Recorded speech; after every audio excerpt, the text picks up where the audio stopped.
나이가 든다는 것은 누구에게나 조용히 찾아오는 변화이지만 살아온 세월이 길어질수록 한 가지 사실만은 점점 더 또렷해집니다. 잃어가는 것보다 끝까지 남아 우리를 지탱해주는 힘이 무엇인지 비로소 보이기 시작한다는 것입니다.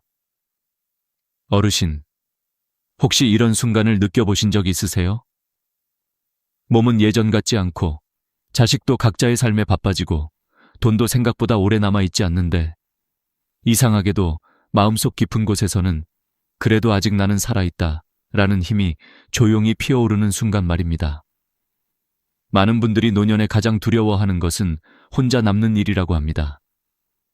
그런데 저는 살면서 조금 다른 진실을 배웠습니다. 혼자가 무서운 게 아니라 내가 나 자신을 잃어버리는 것이 더 무서운 일이라는 것을요. 그 깨달음은 갑자기 찾아오는 게 아니라 아주 작은 하루하루 속에서 조용히 모습을 드러냅니다. 예를 들어 아침에 눈을 떴을 때 아직도 스스로 일어나 앉을 수 있고 물 한 컵을 따라 마실 수 있고 오늘 해야 할 일이 떠오르고 내가 누구인지 분명히 알고 있다는 것. 이것들은 젊을 때는 당연해서 눈길조차 주지 않았지만 나이가 들면 들수록 세상 무엇과도 바꿀 수 없는 힘이 됩니다. 저는 어느 93살 어르신의 이야기를 들은 적이 있습니다. 그분은 자식이 모두 외국에 나가 살고 있었고 배우자도 먼저 떠나 홀로 지내고 계셨지만 매일 아침 일어나 창문을 열고 날씨를 확인하고 달력을 보며 오늘의 할 일을 떠올리며 하루를 시작하셨다고 합니다. 내가 살아있다는 건 내가 아직도 나의 하루를 움직이고 있다는 뜻이야. 그분의 이 말 한마디가 얼마나 큰 울림이었는지 모릅니다. WHO 자료에 따르면 75세 이상 노인의 70%는 적어도 한 가지 이상의 만성 질환과 함께 살지만 그 중에서도 스스로 생활을 조절하며 살아가는 분들은 우울감이나 불안감 비율이 절반 이하로 낮아진다고 합니다. 왜일까요? 몸의 문제보다 마음의 중심이 더 중요하기 때문입니다. 이 마음의 중심이 바로 노년의 끝까지 남는 힘입니다. 저는 또 한 노부부의 경험을 기억합니다. 아내는 다리에 힘이 약해져 보호가 필요했고 남편은 청력이 약해 대화할 때 자주 되묻곤 했습니다. 그런데 두 분은 서로의 부족함을 탓하거나 한숨 쉬지 않고 매일 아침 서로에게 오늘도 같이 살아줘서 고마워 라고 말하며 하루를 시작했습니다. 의사는 이 두 분의 건강을 볼 때마다 이렇게 말했습니다. 몸은 약해졌지만 정신은 또래보다 훨씬 건강합니다. 이분들의 회복력은 숫자로 설명이 안 됩니다. 그렇습니다. 나이가 들수록 남는 힘은 몸이 아닙니다. 마음입니다. 특히 나는 여전히 가치 있는 사람이다 라는 감각. 이것은 노년의 삶을 지탱하는 가장 강력한 기둥입니다. 어르신도 혹시 이런 경험 있으신가요? 손주가 와서 할머니, 할아버지 너무 좋다고 했을 때 느껴지는 따뜻함. 시장에서 늘 보던 상인이 요즘 건강 괜찮으세요? 라고 묻는 순간의 반가움. 또는 아침 햇살이 살짝 비추는 창가에서 혼자 앉아 커피 한 잔 마시며 그래, 오늘도 살아내보자 라고 스스로에게 말하는 그 조용한 용기. 이런 것들이 바로 나이 들어도 남아있는 힘입니다. 삶에서 많은 것이 떠나도 이 힘만은 사라지지 않습니다. 오히려 더 단단해집니다. 젊을 땐 세상이 너무 빠르게 흘러 마음이 흔들릴 때가 많지만 나이가 들면 작은 것들에서 마음이 깊이 뿌리 내립니다. 작은 인사, 작은 여유, 작은 식탁, 작은 미소. 이 모든 것들이 모여서 큰 힘이 됩니다. 어르신, 누군가는 나이가 들면 약해진다고 말하지만 저는 정반대로 생각합니다. 나이가 들수록 더 단단해지고 더 깊어지고 더 따뜻해집니다. 살아보면 알게 됩니다. 지식보다 지혜가 더 중요하고 속도보다 방향이 더 중요하고 많은 사람보다 진짜 한 사람이 더 소중하고 큰 성공보다 작은 평온이 훨씬 강한 힘이 된다는 것을요. 그래서 저는 오늘 어르신께 조용히 말씀드리고 싶습니다. 어르신, 지금까지 버텨오신 삶 자체가 이미 큰 힘입니다. 몸이 조금 느려져도 괜찮고, 기억이 조금 흐려져도 괜찮고, 혼자 있는 시간이 늘어나도 괜찮습니다. 중요한 건 아직도 어르신의 마음이 살아있다는 것, 그리고 그 마음이 어르신을 지탱하고 있다는 사실입니다. 나이가 들어도 남는 힘은 결국 삶을 사랑하는 마음입니다. 세월은 몸을 약하게 만들지 몰라도 그 마음만은 더 단단하게 다듬어줍니다. 이 마음을 지키는 한 노년은 절대 약하지 않습니다. 오히려 가장 강한 시기입니다. 사람이 나이 들어가면서 가장 먼저 두려워하는 것이 무엇일까요? 바로 몸이 예전 같지 않다는 사실을 마주하는 순간입니다. 예전에는 아무렇지 않게 걸어나가던 길이 이제는 조금만 경사가 있어도 다리에 힘이 빠지고 잠깐만 서 있어도 허리가 뻐근하고 무릎에서 딱 하는 소리가 나기도 합니다.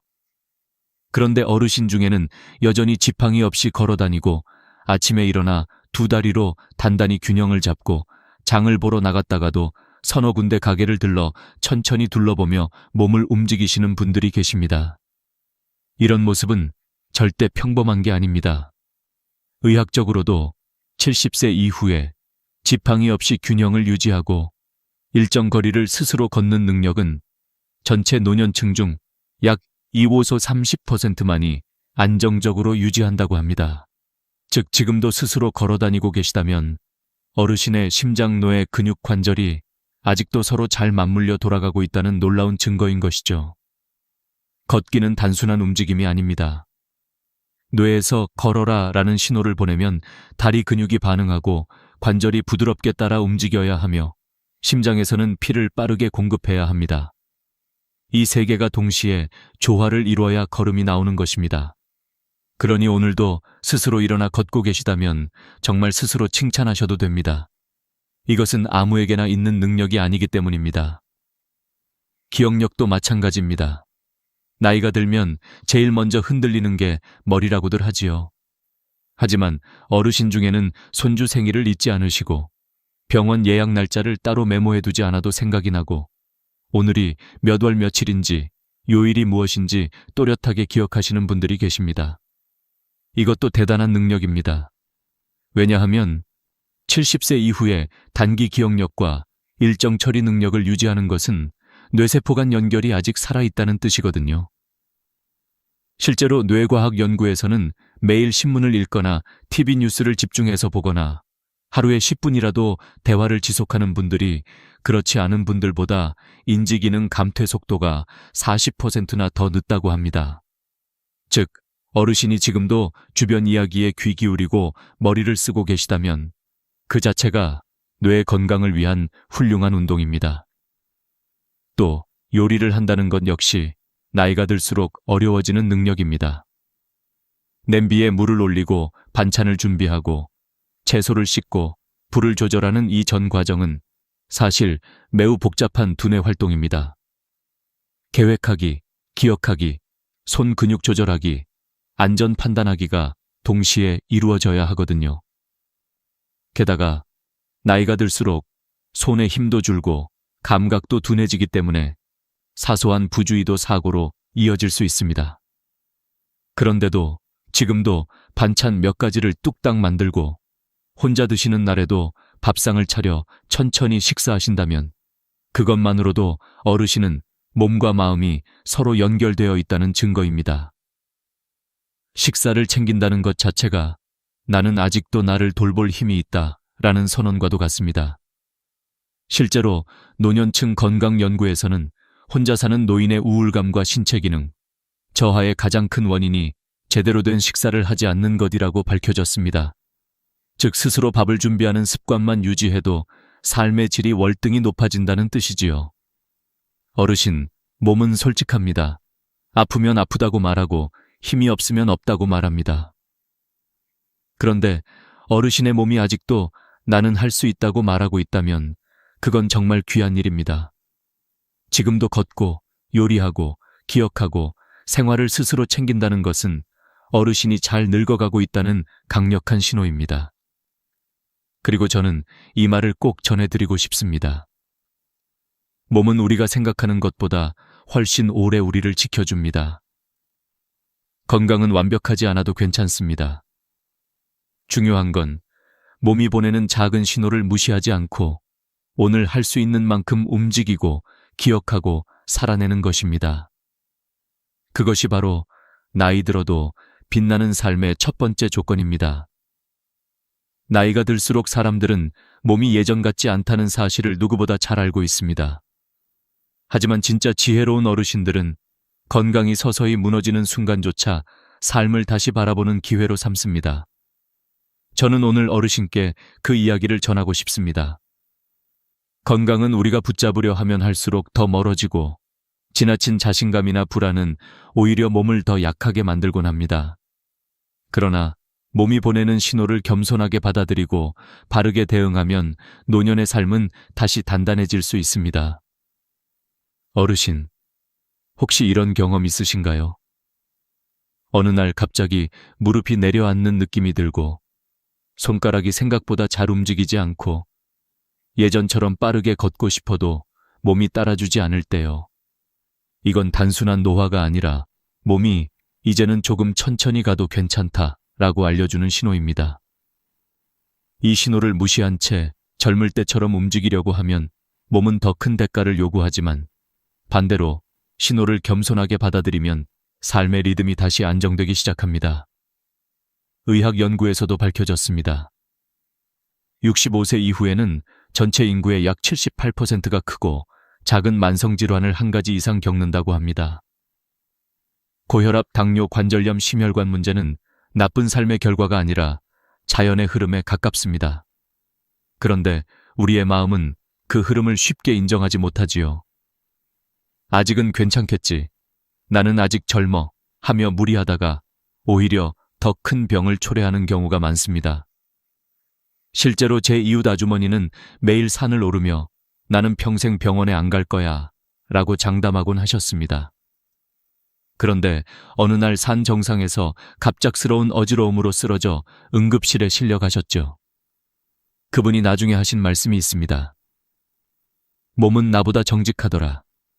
나는 속이려 했지만 몸은 이미 알고 있었어. 어르신, 몸은 절대 거짓말을 하지 않습니다. 무릎이 아프면 쉬라는 뜻이고, 숨이 차다면 속도를 늦추라는 의미이고, 기억이 흔들리면 머리를 조금 더 쉬게 하라는 신호입니다. 이런 신호를 받아들이는 사람이 바로 현명한 사람입니다. 건강을 잃어본 사람만이 깨닫습니다. 건강은 잡는 것이 아니라 관리하는 것, 그리고 관리한다는 건 무리해서 지키는 게 아니라 상황을 인정하는 태도를 기르는 일이라는 것을요. 어떤 의사는 이렇게 말했습니다. 노인의 건강관리에서 가장 위험한 것은 지나친 자신감과 지나친 불안입니다. 자신감이 과하면 넘어지고 불안이 과하면 아무것도 못합니다. 균형이 중요하지요. 그래서 건강을 지키는 가장 좋은 방법은 거창한 운동이 아닙니다. 몸이 허락하는 만큼 꾸준히 움직이는 것입니다.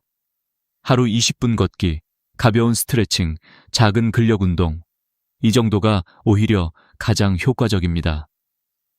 미국 의학협회에서도 70대 이상의 시니어에게 권장하는 운동 기준은 아주 단순합니다.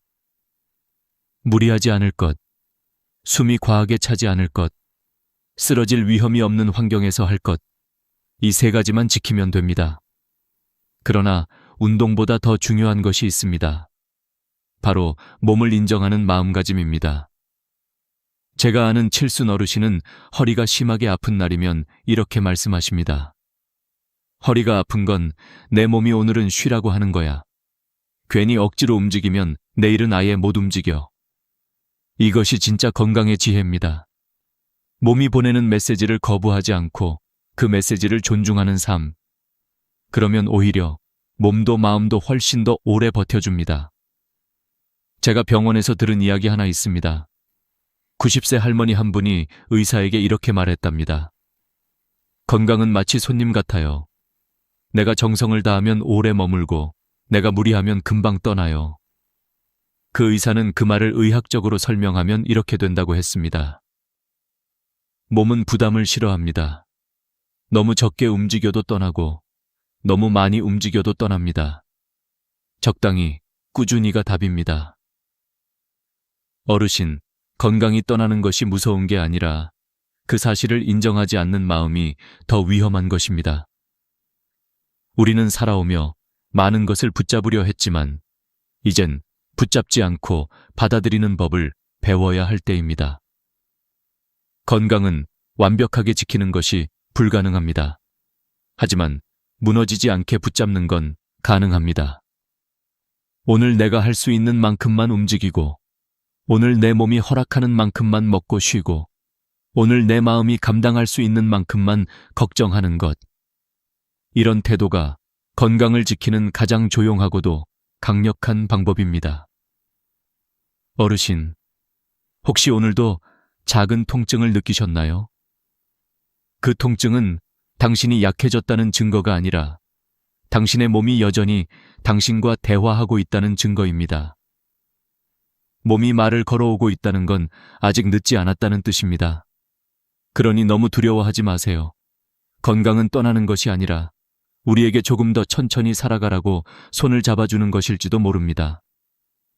이제 다음 이야기로 부드럽게 넘어가겠습니다.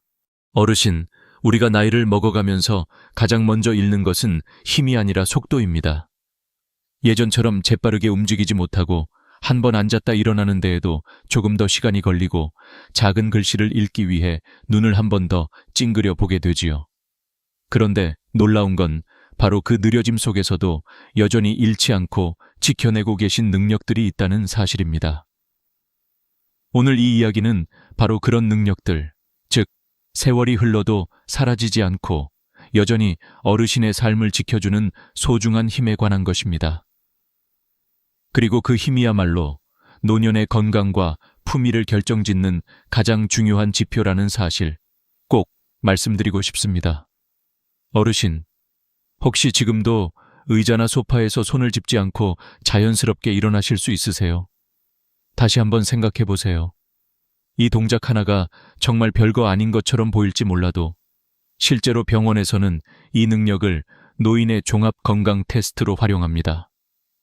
의자에서 손을 쓰지 않고 일어나기 테스트는 다리 근력, 균형 감각, 허리와 배의 코어 근육, 관절의 탄력, 신경 반응 속도까지 모두 포함하고 있기 때문입니다. 예전에 국립재활원에서 발표한 자료에서도 65세 이상 어르신 중 손을 짚지 않고 일어날 수 있는 사람은 그렇지 못한 사람보다 낙상 위험이 40% 낮다고 나왔습니다.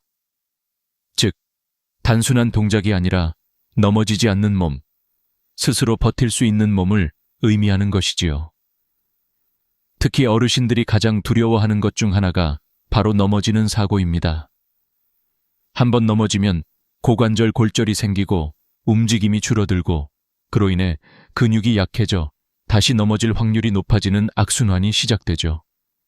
그래서 의자에서 손 없이 일어나는 능력은 단순한 체력이 아니라 내가 아직 내 몸을 스스로 지킬 수 있다는 증거입니다. 오늘 아침에도 손을 짚지 않고 일어나셨다면 어르신은 이미 많은 분들보다 훨씬 튼튼하고 멋지게 나이 들고 계신 겁니다. 그리고 또 하나 놀라운 능력이 있습니다. 바로 돋보기를 찾지 않고도 책이나 신문을 읽을 수 있는 것. 어르신, 이게 얼마나 큰 축복인지 아십니까? 나이가 들면 누구나 시력이 떨어지고 백내장, 황반변성 같은 질환이 찾아오기 쉽습니다. 실제로 대한한과학회에서는 60세 이상 인구의 절반 이상이 백내장 초기 증상을 가지고 있다고 밝힌 바 있습니다. 그런데도 여전히 신문을 자연스럽게 읽고 TV 자막을 놓치지 않고 약봉투에 적힌 글자까지 또렷하게 볼 수 있다면 이는 단순히 눈만 좋은 게 아닙니다.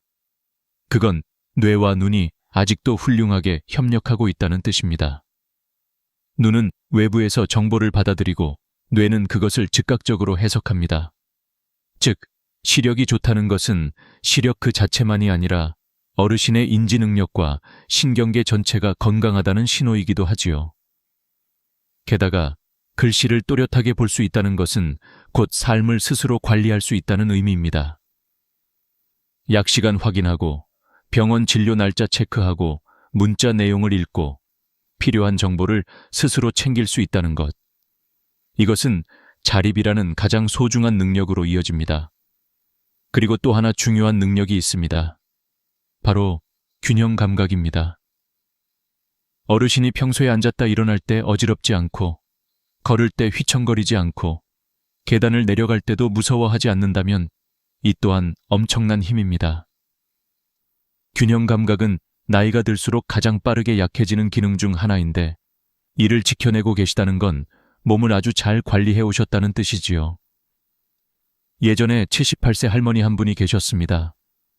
주변 사람들은 그 나이에 어떻게 그렇게 잘 걸으세요? 하고 놀라곤 했습니다.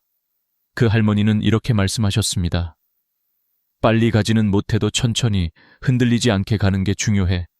속도보다 중심이 더 소중한 나이가 있거든. 그 말을 들으며 저는 깨달았습니다. 나이가 들면 우리는 속도를 잃지만 중심을 잡는 힘은 더 깊어질 수도 있다는 것을요. 어르신이 지금도 몸을 곧게 세우고 의자에서 일어나고 돋보기 없이 글자를 읽고 균형 있게 걷고 있다면 그건 단순한 유지가 아니라 지키고 있는 것입니다. 나이가 들면 얻는 것보다 지키는 것이 더 어렵습니다. 건강은 노력한다고 완벽하게 지켜지지 않지만 노력하지 않으면 반드시 잃게 되는 것이기도 합니다. 그러니 오늘도 스스로 움직이고 읽고 일어서고 걷고 계시다는 사실은 그 자체로 박수 받아야 하는 일입니다. 어르신, 느려졌다고 해서 약해진 것이 아닙니다. 속도는 줄었지만 능력은 여전히 살아있고 그 능력들이 어르신을 하루하루 지탱해주고 계십니다. 그리고 이 능력들은 아무리 훌륭한 약이나 치료도 대신해 줄 수 없는 오직 어르신만이 만들어 온 인생의 결실입니다. 그러니 오늘도 천천히라도 일어나셨다면, 세상을 또렷하게 바라보셨다면, 균형 있게 한 걸음 내디드셨다면 스스로에게 이렇게 말해주세요. 나는 아직 괜찮다. 나는 여전히 내 삶을 걸어가고 있다. 어르신의 걸음은 비록 느릴지라도 그 안에는 세월이 준 지혜와 힘이 고스란히 담겨 있습니다. 그러니 앞으로도 그 걸음을 멈추지 마세요.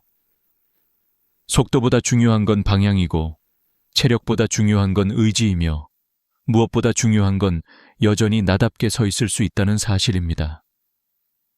어르신, 살아오신 세월을 돌아보면 몸이 늙는 것보다 마음이 늙는 게 더 무섭다는 말을 자주 들으셨을 겁니다. 사실 노년을 가장 밝게 빛나게 하는 건 근육의 힘도, 재산의 크기도, 자식의 효도도 아닙니다. 바로 마음을 젊게 만들어주는 그 보이지 않는 힘, 호기심과 긍정이라는 두 가지 날개입니다. 이 두 가지는 눈으로는 보이지 않지만 삶 전체를 지탱하는 가장 강한 기둥이지요. 많은 분들이 이렇게 말씀합니다. 나이 들면 다 귀찮아져. 새로운 건 몰라도 돼. 그냥 조용히 살아야지. 하지만 저는 그렇게 사는 노년보다 더 아쉽고 더 위험한 노년이 없다고 생각합니다. 왜냐하면 마음이 굳어지고 다치는 순간 사람은 살아있어도 이미 반쯤 멈춰버린 삶을 살게 되기 때문입니다. 어르신, 혹시 요즘도 작게라도 이런 생각을 해보신 적 있으세요? 이건 왜 이럴까? 저건 어떻게 하는 거지? 한번 배워볼까? 바로 이 짧은 질문 하나가 마음의 나이를 되돌려 놓습니다.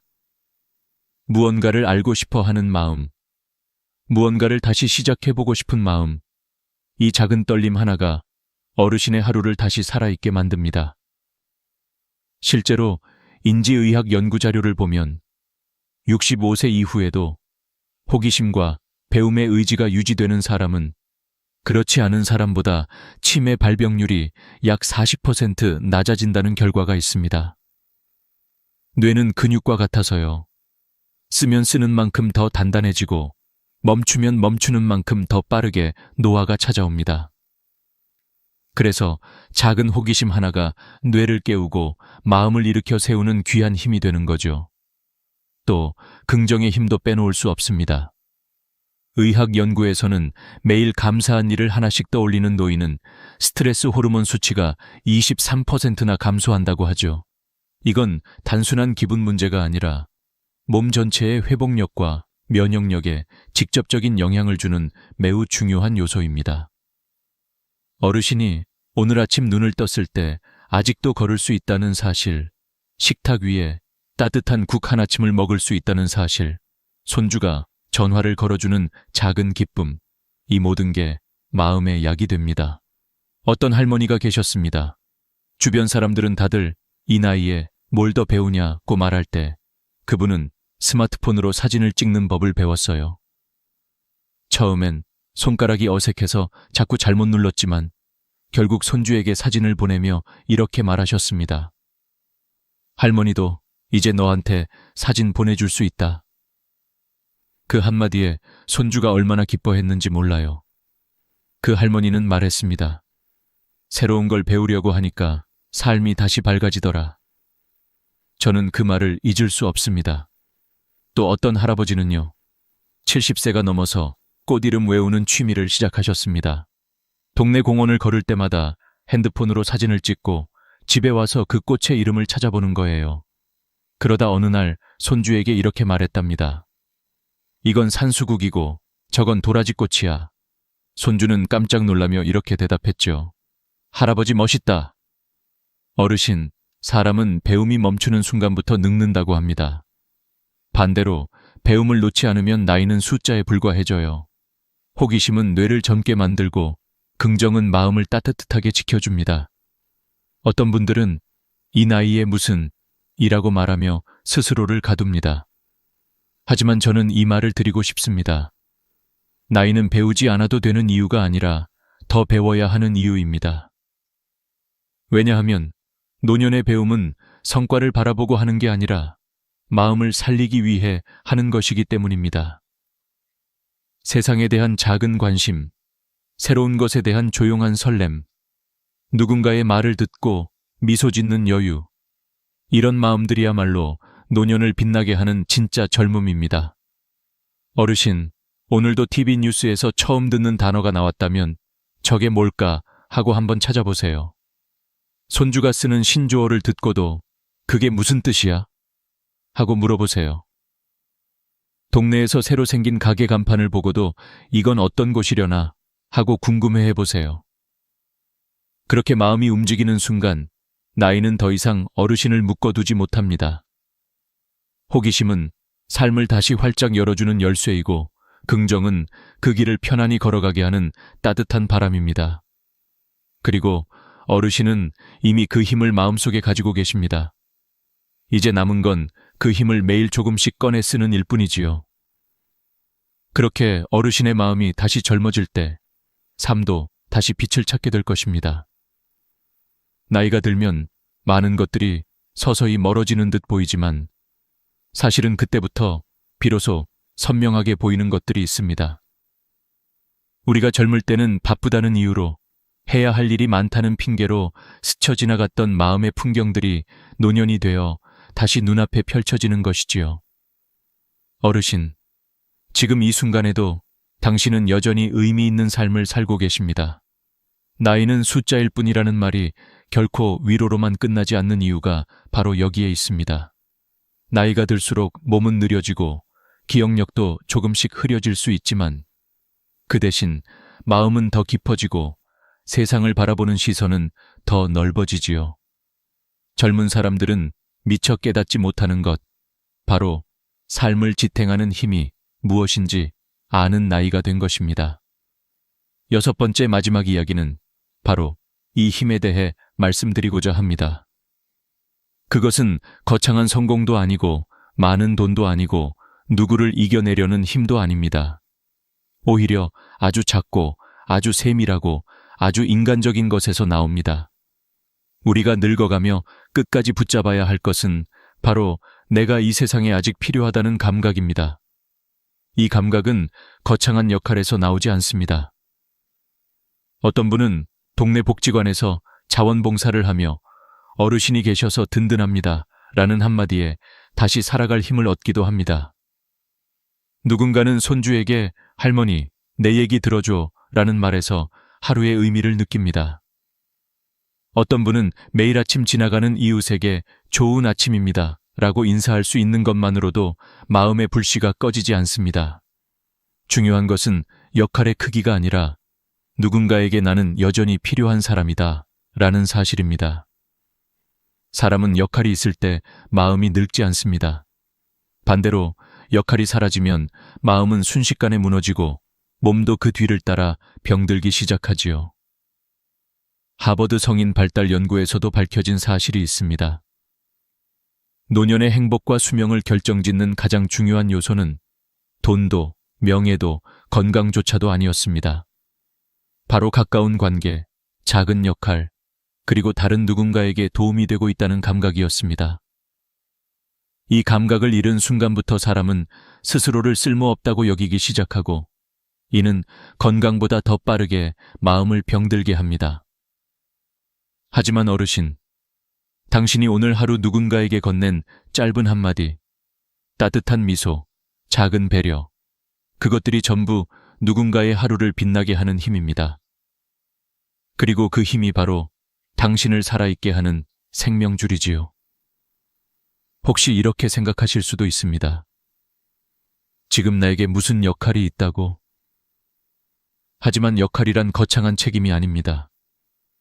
집 앞 화분에 물을 주며 생명을 이어가는 것, 손주에게 안부 전화를 걸어주는 것, 혼자 식사를 하더라도 밥상을 정갈하게 차려내는 것, 오래된 이웃의 이름을 기억해주는 것, 이 모든 것이 바로 역할입니다. 삶은 큰 일이 아니라 작은 일로 이루어져 있고 노년의 품위는 큰 성취가 아니라 하루를 성실하게 살아내는 태도에서 만들어집니다. 그리고 이 태도는 당신에게서 이미 빛나고 있습니다. 나이가 들수록 사람들은 잃는 것만 생각하지만 사실은 얻는 것도 많습니다. 더 깊은 지혜, 더 따뜻한 시선, 더 정직한 마음, 그리고 더 단단한 인내를 얻게 되지요. 젊은 사람들은 쉽게 갖지 못하는 것들입니다. 그러니 어르신, 스스로를 과소평가하지 마십시오. 당신은 여전히 누군가의 힘이고 희망이고 삶의 배움입니다. 오늘 이 영상을 보며 마음 한구석에서 작은 떨림이라도 느끼셨다면 그것이 바로 아직 살아있는 마음의 불씨입니다. 그 불씨는 쉽게 꺼지지 않습니다. 남은 인생을 어떻게 살아야 할지 고민이 되실 때 이렇게 스스로에게 말해보세요. 내가 있는 것만으로도 누군가에겐 힘이 된다. 이 한 문장이 앞으로의 당신의 삶을 지켜주는 든든한 기둥이 될 것입니다. 어르신, 지금 이 순간도 잘 살아오셨고 앞으로도 잘 살아가실 겁니다. 당신의 노년은 이미 충분히 아름답고 앞으로 더 깊어질 테니까요. 오늘의 이야기가 마음에 닿으셨다면 저희 채널에 따뜻한 동행을 남겨주세요. 구독 버튼 한 번만 눌러주시면 앞으로도 어르신께 위로와 힘이 되는 이야기로 다시 찾아오겠습니다. 당신이 존재해 주셔서 감사합니다. 그리고 오늘도 반짝이는 하루를 살아가고 계신 어르신께 마음 깊이 존경을 전합니다. 어르신, 혹시 이런 순간을 겪어보신 적 있으신가요? 누군가의 한마디가 예상치 못하게 가슴 깊은 곳을 건드려서 그 말이 며칠이고 머릿속에서 떠나지 않는 경험. 제가 얼마 전 만났던 90살 어르신이 바로 그런 말을 제게 남겼습니다. 작은 체구, 단정한 단발머리, 조용하지만 단단한 눈빛. 그분은 처음 진료실 의자에 앉자마자 저를 똑바로 바라보며 아주 천천히 입을 열었어요. 선생, 나 같은 늙은이는 괜찮아. 근데 70 넘은 사람들한테는 꼭 해줘야 할 말이 있어요. 그 나이가 진짜 갈림길이거든. 순간 저는 마치 시간이 멈춘 것 같은 기분이 들었습니다. 의학적 수치를 보는 것도 진단을 내리는 것도 아닌 그분이 살아낸 세월 자체가 제 앞에 펼쳐지는 느낌이었어요. 그분은 70대를 이렇게 표현했습니다. 그때는 다들 자기가 잘 살고 있다고 착각하는 나이예요. 아직 괜찮다. 아직도 할 수 있다. 아직 무너지지 않았다고 믿거든요. 그런데 어쩌죠? 내 몸이 보내는 조용한 신호들을 다 무시하고 살아요. 그 말은 단순한 조언이 아니라 경고였고 동시에 위로이기도 했습니다. 왜냐하면 어르신들은 남을 챙기느라 정작 자신을 챙기지 못한 세대이기 때문이죠. 그 어르신도 그러셨대요. 70이 넘어서도 남편 챙기고 자식 손주 돌보고 명절이면 새벽부터 부엌에서 하루를 보내고 몸이 아파도 이따 쉬면 되지 하면서 참고 또 참았다고요. 그런데 나중에 아프면 사람들은 이렇게 말하죠. 왜 미리 말 안 했어요? 이 말이 얼마나 잔인한지 어르신들은 너무 잘 알고 계실 겁니다. 그분은 저에게 이렇게 속삭이듯 말했습니다. 내가 나를 안 챙기면 아무도 챙겨주지 않아요. 그걸 일찍 알았으면 지금처럼 허전하진 않았을 텐데. 그 말은 저를 깊이 멈춰 세웠습니다. 저는 제 앞에 의학적 수치보다 엑스레이보다 그 어르신의 삶에서 우러나온 깨달음이 훨씬 더 중요하다는 걸 느꼈어요. 그래서 저는 지금 이 영상을 보고 계신 어르신들께 그분의 이야기를 그대로 전해드리려고 합니다. 왜냐하면 지금 60대든 70대든 80대든 늦지 않았기 때문입니다. 오늘부터 단 5분만이라도 나를 위해 쓰면 인생이 달라진다고 그분은 확신에 찬 목소리로 말했어요. 늦었다고 생각할 때가 가장 빠른 때예요. 어르신, 이 말이 가볍게 들리지 않지요? 저 역시 그 순간 마치 미래를 미리 들여다본 듯 마음이 먹먹해졌습니다. 의료 데이터로만 보면 알 수 없는 인생의 진실, 병명으로는 설명할 수 없는 마음의 균열, 그 모든 것을 이미 지나온 사람이 남긴 조언에는 감히 어떤 의학 지식도 따라갈 수 없는 힘이 있습니다. 어르신들도 아마 잘 아실 거예요. 인생 후반부에는 몸보다 마음이 더 빠르게 무너지고 마음이 무너지면 몸이 따라 무너지는 그 순서를요. 그래서 오늘 이 이야기는 단순한 건강 조언이 아니라 앞으로 남은 삶을 어떻게 살아가야 하는지 알려주는 작은 등불 같은 시간이 되었으면 합니다. 어르신, 지금 이 순간에도 누군가는 나중에 해야지, 조금만 더 참자라고 생각하며 자신을 뒤로 미루고 있을지 모릅니다. 그리고 바로 그런 마음이 우리의 70대, 80대, 90대를 결정합니다. 그 어르신은 마지막에 이렇게 말했습니다. 나도 80 넘어서부터 바꿨어요. 그런데도 달라지더라고요. 그러니까 지금 듣고 있는 사람들은 절대 늦지 않았어요. 제가 이 말을 왜 영상의 첫 부분에 넣는지 아세요? 어르신이 남긴 마지막 문장이 너무 강렬했기 때문입니다. 사람은 오래 사는 게 어려운 게 아니라 나답게 사는 게 어려운 거예요. 그래서 이 영상은 바로 그 나답게 사는 법을 알려주는 여정이 될 것입니다. 그리고 지금부터 시작되는 6개의 이야기는 90살 어르신의 목소리와 제 경험, 그리고 수십 년간 어르신들을 진료하며 느껴온 깨달음이 함께 녹아있는 시간입니다. 어르신, 지금부터는 부디 천천히 그리고 편안하게 들으세요. 이 이야기는 바로 당신의 이야기이니까요. 어르신, 사람 나이가 60을 넘고 70을 지나 80에 가까워지면 몸이 보내는 신호와 마음이 보내는 신호가 아주 조용해지지만 더 명확해집니다. 그런데 여전히 많은 분들은 그 신호를 그냥 나이 드니 그렇지 뭐 하고 넘기곤 하시지요. 하지만 제가 90세 어르신께 들었던 말처럼 그 작은 신호들은 사실 우리 몸이 마지막으로 보내는 부탁 같은 것입니다. 지금이라도 나를 챙겨주세요. 이 말이 어쩌면 가장 절실한 조언일지도 모릅니다. 그래서 오늘은 어르신의 이야기를 조금 더 깊게, 조금 더 천천히, 그리고 그분의 목소리 그대로 담아 이어가 보려고 합니다. 그분은 이렇게 말씀하셨어요. 내가 살아보니까요. 몸은 갑자기 나빠지지 않아요. 천천히, 아주 천천히 무너져요. 그래서 더 무서워요. 저는 그 말을 들었을 때 의사로서, 그리고 한 사람으로서 마음이 턱 막히는 느낌이었어요. 우리 몸이 아프다고 소리치기 전에 이미 수십 번, 수백 번 작은 메시지를 보내고 있었던 거죠. 허리가 조금씩 무거워지고 아침에 일어날 때 무릎이 덜컥거리고 자꾸만 피곤하고 가슴이 자주 두근거리기도 하고 잠이 깊지 않게 오고 별것 아닌 일에도 마음이 쉽게 흔들리는 것들. 다 몸이 우리에게 건네는 작은 신호들이었어요. 이대로 가면 곧 무너져요. 마치 오래된 집이 삐걱거리는 소리를 내며 버티듯이요. 그 어르신은 70대 때 그 신호를 거의 무시했다고 했어요. 남편 밥, 아이들 돌봄, 명절 음식, 집안 살림, 제사 준비까지. 순간순간의 피곤함을 그냥 살다 보면 그렇지로 넘겼다고요. 그런데 문제는 그 작은 버팀이 쌓이고 쌓여서 어느 날 갑자기 무너지는 순간이 찾아온다는 거예요. 허리가 뚝 하고 내려앉는 그날, 무릎이 걸음을 멈추는 그날, 밤새 다리가 쑤셔 잠을 못 이루는 그날, 병원에 가보니 이미 너무 늦어버린 그날. 어르신은 그걸 내가 나를 버린 세월의 결과라고 말했어요.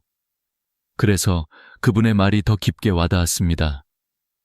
내가 나를 안 돌보면 아무도 나를 대신 돌봐주지 않아요. 가족도, 자식도, 심지어는 남편도요. 이 말은 절대 원망이 아니라 현실을 오래 살아본 사람의 깨달음이었습니다. 어르신은 몸이 아픈 날에도 밥 차리고 청소하고 손주 봐주고 쉬어야 할 타이밍에 끝까지 버티다가 결국 허리가 무너졌다고 했어요. 디스크 진단을 받고 물리치료를 다니면서도 밥 차려야지, 집 치워야지 라는 생각이 가장 먼저 들었다고 하셨죠. 의사인 제가 그 얘기를 들으며 얼마나 마음이 아팠는지 몰라요. 사람들은 자신을 가장 마지막에 둡니다. 특히 어르신들은 남 생각 먼저 하는 것을 미덕으로 배웠기 때문에 더 그렇죠. 하지만 그 어르신은 말했습니다. 그게 잘하는 게 아니었어요. 그건 나를 망가뜨리는 길이었어요. 그 후로 그분은 삶을 바꾸기 시작했다고 했습니다. 아침에 일어나면 남편 밥을 먼저 준비하는 것이 아니라 자기 밥을 먼저 준비했대요.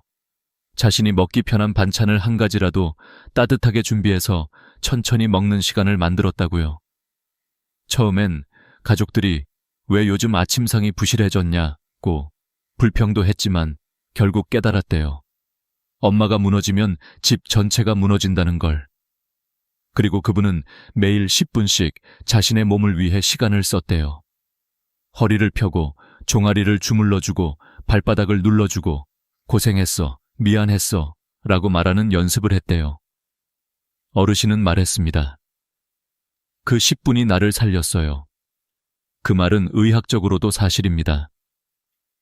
10분의 스트레칭은 근력 감소를 늦추고 혈액순환을 도와줍니다. 종아리를 마사지하면 하지부종을 줄이고 심부정맥 혈류를 증가시키죠. 발바닥을 눌러주는 건 신경 자극을 통해 혈류를 깨우는 역할을 합니다. 그리고 가장 큰 효과는 자기 자신에게 돌아가는 마음의 회복입니다. 내 몸을 내가 돌보고 있다. 이 감각은 노년 우울을 줄이는데 실제로 강력한 효과가 있어요. 2018년 국제노인의학저널에서는 자기관찰형 자기관리 루틴을 가진 노인의 우울 위험이 37% 감소한다는 보고도 있습니다. 어르신은 그 이후로 더 이상 남의 눈치를 보지 않기로 했다고 했어요. 내가 아프지 않기 위해 하는 일인데 그걸 왜 누가 뭐라 하나요? 그 말에 저는 속으로 박수를 쳤습니다. 맞아요. 자기 건강을 챙기는 건 이기적인 행동이 아닙니다. 이건 책임이에요. 어르신은 그걸 80대에 깨달으셨고 아직 늦지 않았어요 라고 말했습니다. 이 말은 정말 많은 사람에게 필요한 메시지입니다. 몸은 늦게 돌봐도 변화가 옵니다. 근력은 80대에도 증가할 수 있고 혈압은 일상 습관으로 충분히 안정될 수 있으며 수면의 질도 마음 관리로 크게 개선될 수 있습니다. 의학적으로 노년의 가장 큰 위험은 빠른 손상이 아니라 조용한 방치입니다. 작은 신호를 무시하는 것, 오늘 할 수 있는 걸 내일로 미루는 것, 나보다 남을 먼저 챙기는 것, 그런 것들이 쌓여 어느 순간 큰 손상으로 다가옵니다. 어르신은 마지막에 이렇게 말했습니다. 몸은 배신하지 않아요. 내가 어떻게 대해왔는지 그대로 돌려줄 뿐이지. 저는 그 말이 평생 잊히지 않을 것 같습니다. 그래서 지금 이 영상을 보고 계신 분들께 꼭 전하고 싶은 말이 있어요. 아직 늦지 않았습니다. 몸이 조금 불편해지고 마음이 조금 기울어지는 지금이 바로 가장 바꿀 수 있는 순간입니다. 하루 5분이라도 나를 돌보는 시간, 그 작은 선택 하나가 나머지 모든 인생을 바꿉니다. 어르신, 오늘도 나를 먼저 챙겨주세요. 그게 진짜 오래 사는 길입니다. 어르신, 인생을 오래 살아보면 몸이 먼저 무너지는 것 같지만 사실 진짜로 사람을 무너뜨리는 건 일상에서 사라지는 작은 자립의 힘이라는 걸 알게 됩니다. 스스로 챙길 수 있는 일들이 하나둘 줄어들 때 우리는 생각보다 더 빠르게 약해져요. 그래서 오늘 이 이야기는 단순히 생활 습관이나 건강 팁이 아니라 나이 들어도 무너지지 않게 해주는 작은 자립의 가치에 대한 이야기입니다. 제가 만났던 많은 어르신들, 그리고 오늘 들려드리는 90세 어르신의 경험까지 모두 모아보면 공통된 결론이 하나 있습니다. 바로 내 일을 내가 할 수 있을 때까지 하는 것이야말로 노년의 품위와 안전을 지켜주는 가장 강한 방패라는 것이었어요. 사람들은 나이가 들면 자식들이 챙겨주겠지, 누가 도와주겠지, 주변에서 알아서 돌봐주겠지 하고 생각합니다. 하지만 실제로는 그렇지 않아요. 자식들은 자신의 삶으로 바쁘고 배우자는 먼저 떠나기도 하며 친구들은 하나둘씩 세상과 멀어져 갑니다. 결국 남는 건 나 자신이죠. 그래서 어르신, 자립을 지키는 건 선택이 아니라 생존입니다. 이 말을 들으면 어떤 분들은 이렇게 말합니다. 내 나이에 무슨 자립이야. 이제는 좀 기대도 되지. 물론 기대할 수도 있지만 문제는 기대가 습관이 되는 순간 우리의 몸과 마음이 빠르게 힘을 잃는다는 데 있습니다. 누군가가 대신해 줄 수 있을 때도 내가 할 수 있는 작은 일부터 직접 하는 것. 그것이 노년을 길고 건강하게 살아가는 가장 중요한 핵심입니다. 가장 먼저 이야기하고 싶은 건 돈 관리에 대한 것입니다. 90세 어르신은 말하셨어요. 돈을 남에게 맡기는 순간 결정권도 함께 사라진다고. 돈이 많고 적음을 떠나 내가 번 돈이나 내가 가진 재산을 직접 살피고 통장을 확인하고 공과금을 챙기는 행위는 단순한 계산이 아니라 내 삶의 주도권을 지키는 상징과도 같습니다. 어르신들 중 몇 분은 자식에게 계좌를 맡겼다가 필요할 때 돈을 제대로 못 쓰거나 자신이 원하는 방식대로 사용하지 못해 속상해하는 경우가 너무 많았어요. 반대로 스스로 관리하는 분들은 아직 살아있구나 라는 자존감이 강하고 작은 실수에도 스스로 고치려는 힘이 있습니다. 실제로 한 연구에 따르면 노년층의 경제적 자립은 뇌의 판단력 유지와 깊은 관련이 있다고 합니다. 돈의 흐름을 스스로 파악하는 행동이 뇌신경을 활성화시키고 기억 유지 능력을 높여준다고 해요. 작은 지출 하나를 스스로 결정하는 것, 카드를 확인하는 것조차도 뇌를 젊게 만드는 활동이라는 것입니다. 그래서 어르신, 머리가 조금 느려졌다고 스스로를 탓하지 마세요. 천천히라도 직접 확인하고 직접 눌러보고 직접 계산해보는 그 과정이 바로 뇌를 지키는 최고의 운동입니다. 두 번째는 일정 관리입니다. 병원 진료 날짜, 약 복용 시간, 생필품 구매 일정, 집안일 계획. 이런 작은 스케줄을 스스로 챙기는 것이 노년의 독립성을 유지하는 가장 중요한 습관입니다.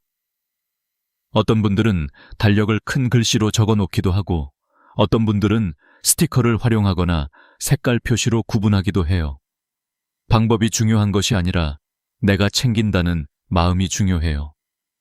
제가 기억하는 82세 할머니 한 분은 늘 작은 공책을 들고 다니셨습니다. 공책에는 이번 주 병원, 손녀 생일, 약 먹는 시간, 장 봐야 할 것 같은 메모가 빽빽하게 적혀 있었어요. 할머니께 여쭤봤습니다. 이렇게 꼼꼼히 쓰시는 이유가 있으세요? 할머니는 웃으면서 그러셨어요. 잊어버리지 않으려고 쓰는 게 아니라 아직도 내가 나를 챙길 수 있다는 걸 잊지 않으려고 쓰는 거야. 참 멋진 말이었어요. 나이가 들면 잊는 것보다 내가 나를 챙기는 능력을 잊는 게 더 무서운 일일지도 모릅니다. 병원 예약 하나, 생일 기억 하나, 청소 날짜 하나. 이런 작은 것들을 챙기는 것이 결국 내 삶을 움직이는 힘을 유지해 줍니다. 세 번째는 일상 루틴입니다. 마음이 약해지고 체력이 떨어질 때 가장 먼저 무너지는 것이 바로 일상의 흐름입니다. 아침에 일어나 씻고 물을 마시고 간단한 정리를 하고 식사를 차리고 저녁에 발을 주물러 주는 것. 이 작은 루틴들이 노년의 건강을 흔들림 없이 지켜주는 기반이 됩니다. 90세 어르신은 이렇게 말했어요. 몸이 아프고 마음이 무너지기 쉬울 때일수록 루틴이 나를 지탱해 준다고. 실제로 의학적으로도 규칙적인 루틴은 뇌의 안정감과 심박수 조절에 큰 도움을 준다고 합니다. 루틴은 우리 뇌에 아직 괜찮다, 아직 움직일 수 있다는 신호를 보내주는 역할을 합니다. 특히 아침 루틴은 중요해요. 침대에서 일어나 햇빛을 맞는 것만 해도 노년층의 우울감 완화에 큰 효과가 있다는 연구도 있어요. 그리고 발바닥을 지압하거나 스트레칭을 하는 간단한 동작들은 혈액순환을 돕고 다리 근력을 유지시키는 데도 큰 역할을 합니다. 네 번째는 스스로 해내는 작은 성공 경험입니다. 예를 들어 김치 냉장고에서 필요한 걸 꺼내고 수건을 개고 화초에 물을 주고 차 한 잔을 끓여 마시는 것. 이런 일들은 누가 봐도 사소해 보이지만 실제로는 건강과 자립을 지켜주는 작은 승리입니다. 나이 들수록 몸은 느려지고 힘은 약해지지만 그 느린 속도 그대로라도 스스로 해냈다는 경험은 마음에 엄청난 힘을 줍니다. 제가 아는 78세 어르신은 이렇게 말했어요. 내가 무언가를 해낼 때마다 나한테서 아직 살아있는 기운이 느껴져. 어르신, 나이가 든다는 건 우리가 못하는 일이 늘어난다는 의미가 아니라 아직 할 수 있는 일을 더 귀하게 여기는 시기가 온다는 뜻입니다. 마지막으로 꼭 드리고 싶은 말이 있어요. 자립은 완벽함이 아닙니다. 모든 걸 혼자서 하라는 이야기도 아니에요. 단지 내가 할 수 있는 만큼은 내가 한다는 마음입니다. 내 힘으로 할 수 없는 일이 생기면 도움을 받아도 됩니다. 하지만 스스로 해낼 수 있는 일들을 하나둘 내려놓으면 삶의 중심도 함께 흔들리기 시작합니다. 그래서 오늘 이 말을 꼭 드리고 싶습니다. 어르신, 아직 늦지 않았습니다. 오늘부터라도 작은 것 하나만 직접 해보세요. 그 작은 행동이 내일을 바꾸고 일주일을 지키고 나머지 생을 단단하게 받쳐줄 힘이 됩니다. 어르신의 삶은 아직 충분히 스스로 지켜낼 만큼 강합니다. 그리고 그 자립의 힘은 어르신의 하루를 더 안정되고 따뜻하게 만들어줄 것입니다. 사람들이 나이가 들수록 가장 두려워하는 것 중 하나는 몸이 점점 느려지고 기능이 떨어지는 순간일 겁니다. 하지만 제가 살아보니 느려진다고 해서 잃어버리는 것은 아니었어요. 오히려 느려지기 때문에 더 깊이 보게 되고 더 섬세하게 느끼게 되는 것들이 있었죠. 그래서 오늘은 어르신들이 나이가 들어도 절대 잃지 않는 능력들, 그리고 느려져도 더욱 빛을 내는 삶의 지혜에 대해 이야기해 보려고 합니다. 어쩌면 지금 조금 불편함을 느끼시는 분들도 있을 거예요. 다리가 전보다 무겁고 눈이 흐릿해지고 기억이 가끔씩 새어나가는 순간들. 그러나 그런 변화 속에서도 여전히 반짝이는 능력들이 있습니다. 그리고 그 능력들은 오히려 나이가 들어서야 비로소 완성되는 소중한 것들이에요. 가장 먼저 말씀드리고 싶은 건 손을 짚지 않고 일어나는 힘입니다. 어르신 혹시 지금도 의자에서 손을 짚지 않고 일어나실 수 있으신가요? 만약 그렇다면 그건 정말 대단한 능력입니다. 보기엔 별것 아닌 것 같아 보여도요. 이 한 동작 안에는 몸의 균형, 다리 근력, 허리의 안정성까지 모두 담겨 있어요. 병원에서도 이 무릎 보조 없이 일어나기 테스트를 중요한 건강지표로 사용하거든요. 어떤 연구에 따르면 손을 짚지 않고 앉았다 일어나는 동작을 자연스럽게 할 수 있는 사람들은 그렇지 않은 사람들보다 평균 수명이 더 길다고도 합니다. 그만큼 몸 전체가 잘 협응하고 있다는 뜻이기 때문이지요. 예전에는 당연하게 했던 일들이 나이가 들어서도 자연스럽게 되는 경우, 그건 정말 큰 선물이자 축복입니다. 그리고 저는 그런 능력들이 단순히 운동 능력 때문만은 아니라고 생각합니다. 평생 살아오며 몸을 꾸준히 움직이고 스스로를 챙기고 포기하지 않았던 삶의 태도가 만들어낸 결과이기도 하니까요. 두 번째로 말씀드리고 싶은 건 돋보기 없이 글씨를 읽을 수 있는 눈의 힘입니다. 눈은 우리가 나이가 들수록 가장 먼저 변화를 느끼는 기관이지요. 특히 70세가 넘어가면 백내장, 황반변성, 시력 저하가 자연스럽게 시작됩니다. 그래서 많은 분들이 신문을 볼 때 글자를 가까이 당기거나 스마트폰 글씨를 크게 키워보곤 하세요. 하지만 아직도 신문을 자연스럽게 펼쳐 드시고 자막을 읽고 음식 포장지의 글씨를 알아보신다면 그건 단순한 눈의 건강이 아니라 뇌와 눈의 협력이 여전히 잘 유지되고 있다는 의미입니다. 많은 분들이 눈이 안 보이면 그냥 나이 들어서 그렇지 라고 말씀하시지만요. 사실 눈의 기능은 생활 방식과도 깊은 관련이 있어요. 스트레스를 줄이고 햇빛을 적당히 받고 삶을 여유롭게 살아가는 분들이 대체로 눈 건강도 오래 유지합니다. 저는 항상 어르신들께 말씀드려요. 눈은 단순히 보는 기관이 아닙니다. 마음이 머무는 창문이에요. 뭔가를 읽고 싶고 보고 싶은 마음이 있으니까 눈도 더욱 오래 힘을 내주는 거죠. 그리고 세 번째 능력은 대화를 이어가는 힘, 즉 마음의 청력입니다. 나이가 들어도 대화를 자연스럽게 이어가는 사람들은 단순히 귀가 밝아서가 아니라 마음이 여전히 깨어있기 때문이에요. 상대의 말을 듣고 그 뜻을 이해하고 거기에 맞는 대답을 자연스럽게 이어가는 능력은 인지 능력, 사회성, 감정 공감 모두가 잘 작동해야 가능한 일입니다. 연구에서도 대화를 꾸준히 하는 노년층은 치매 발병률이 낮다는 결과가 나왔어요. 말을 주고받는 행위 자체가 뇌의 회로를 자극하고 혈류를 유지하게 도와주기 때문입니다. 또 대화는 외로움이라는 보이지 않는 병을 막아주는 가장 강력한 면역력입니다. 사람들이 말합니다. 나이가 들면 말 상대가 없다고. 하지만 그 말 속에는 말하고 싶다는 마음이 숨어 있죠. 어르신, 혹시 주변 사람들이 어머니는 이야기하면 참 기분 좋아진다 라고 말한 적 있으신가요? 그렇다면 이미 어르신은 삶을 밝히는 사람으로 살아오신 겁니다. 대화를 이어가는 힘은 젊음의 증거이고 동시에 인생의 따뜻한 흔적이기도 해요. 네 번째로 제가 꼭 말씀드리고 싶은 건 호기심을 잃지 않는 마음입니다. 나이가 들수록 새로운 것은 점점 낯설게 느껴지고 해보지 않은 것들은 괜히 어렵게 느껴지죠. 하지만 그 가운데에서도 이건 어떻게 하는 거지? 저건 왜 저럴까? 하는 마음이 남아있는 분들이 있습니다. 그런 분들은 진짜로 늙지 않은 사람들입니다. 호기심은 마음의 근육과 같아요. 쓰면 쓸수록 강해지고 접어두면 약해집니다. 호기심은 또한 삶을 향한 애정의 다른 표현입니다. 세상을 향해 손을 뻗는 마음이 있는 사람은 어떤 상황에서도 다시 일어날 힘을 가집니다. 그래서 저는 늘 이렇게 말합니다.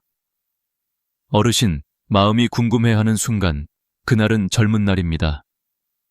그리고 마지막으로 느려져도 흔들리지 않는 능력은 감정의 깊이입니다. 젊을 때는 빨리 화나고 빨리 잊어버리지만 나이가 들면 감정 하나에도 오래 머무르게 됩니다. 어떤 말에 오래 마음이 쓰이고 작은 친절에도 눈물이 나는 이유는 감정이 얕아진 게 아니라 깊어졌기 때문입니다. 어떤 분들은 나이 들어서 왜 이렇게 눈물이 많아졌지? 라고 말씀하시지만요. 저는 그게야말로 인생을 온전히 살아낸 사람만 가지는 능력이라고 생각합니다. 마음이 깊어지고 부드러워지는 건 약한 게 아니라 성숙한 거거든요. 나이가 들수록 마음이 단단해지는 게 아니라 오히려 더 따뜻해지는 사람들, 그 사람이 바로 잘 늙은 사람입니다. 어르신, 느려진다는 건 결코 잃는 것이 아닙니다. 오히려 느려졌기 때문에 볼 수 있게 된 것들이 있고 더 정확하게 느낄 수 있게 된 것들이 있어요. 손을 짚지 않고 일어나는 힘, 돋보기 없이 글씨를 읽는 눈, 자연스러운 대화의 흐름, 새로운 것에 대한 호기심, 그리고 더 깊어진 감정들. 이런 것들은 나이가 들어서야 비로소 완성되는 귀한 능력들입니다. 그러니 혹시라도 요즘 몸이 느려지는 것 같아 걱정하고 계셨다면 이렇게 생각해 보세요. 내가 잃고 있는 게 아니라 내가 더 깊어지고 있다. 느려져도 단단하고, 느려져도 따뜻하며, 느려져도 빛나는 삶. 어르신의 지금은 바로 그런 순간입니다. 사람이 나이를 먹는다고 해서 마음까지 늙어야 하는 것은 아니라고 저는 늘 믿어왔습니다. 그리고 제가 만났던 많은 어르신들, 그 중에서도 특히 오래 건강하게 살아오신 분들은 공통적으로 한 가지 마음의 힘을 가지고 계셨습니다. 바로 세상에 대한 호기심, 그리고 작지만 따뜻한 긍정의 마음이었지요. 어르신, 혹시 요즘도 이런 생각 해보신 적 있으세요?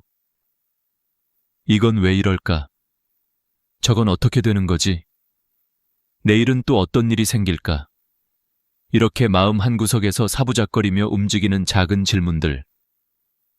그 질문들이야말로 젊음의 마지막 불씨와도 같은 것입니다. 세상이 참 빠르게 변하죠. 스마트폰도 그렇고 은행 일도 전부 기계로 해야 하고 젊은 사람들 말투도 너무 빠르고 생소해서 따라가기 어려운 순간도 많을 거예요. 그런데 그런 변화 속에서도 아, 이런 게 있구나 하고 한 발짝 다가가려는 마음이 있으면 사람은 늙지 않습니다. 저는 병원에 오는 어르신들을 보면서 늘 감탄했습니다. 어떤 분은 80이 넘으셨는데도 스마트폰에 메모를 해서 질문지를 가져오세요. 선생, 이건 왜 그런 거예요? 내가 잘 모르겠어서요. 또 어떤 분은 새로운 운동법이 있다고 들었다며 집에서 이거 해도 돼요? 하고 물으시지요. 이런 분들은 공통적으로 얼굴이 밝고 눈빛이 살아 있습니다. 작은 것 하나에도 마음이 움직이니까요. 연구에서도 똑같은 이야기를 합니다. 실제로 서울대 노년연구팀에서 발표한 자료에 따르면 새로운 정보에 관심을 지속적으로 갖는 어르신들은 그렇지 않은 분들보다 치매 발생률이 최대 37% 낮다고 합니다. 또 꾸준히 호기심을 유지하는 사람은 스트레스 호르몬 수치가 낮아지고 그로 인해 면역 기능도 좋아진다고 하죠. 결국 마음이 젊게 움직이면 몸도 젊게 따라가는 것입니다. 긍정적인 마음 역시 마찬가지입니다. 긍정이라는 게 거창한 게 아니에요. 그냥 오늘 해가 떴네, 비가 와서 시원하네, 밥맛이 조금 괜찮네, 이런 아주 작은 것들을 알아차리고 고마워하는 마음이지요.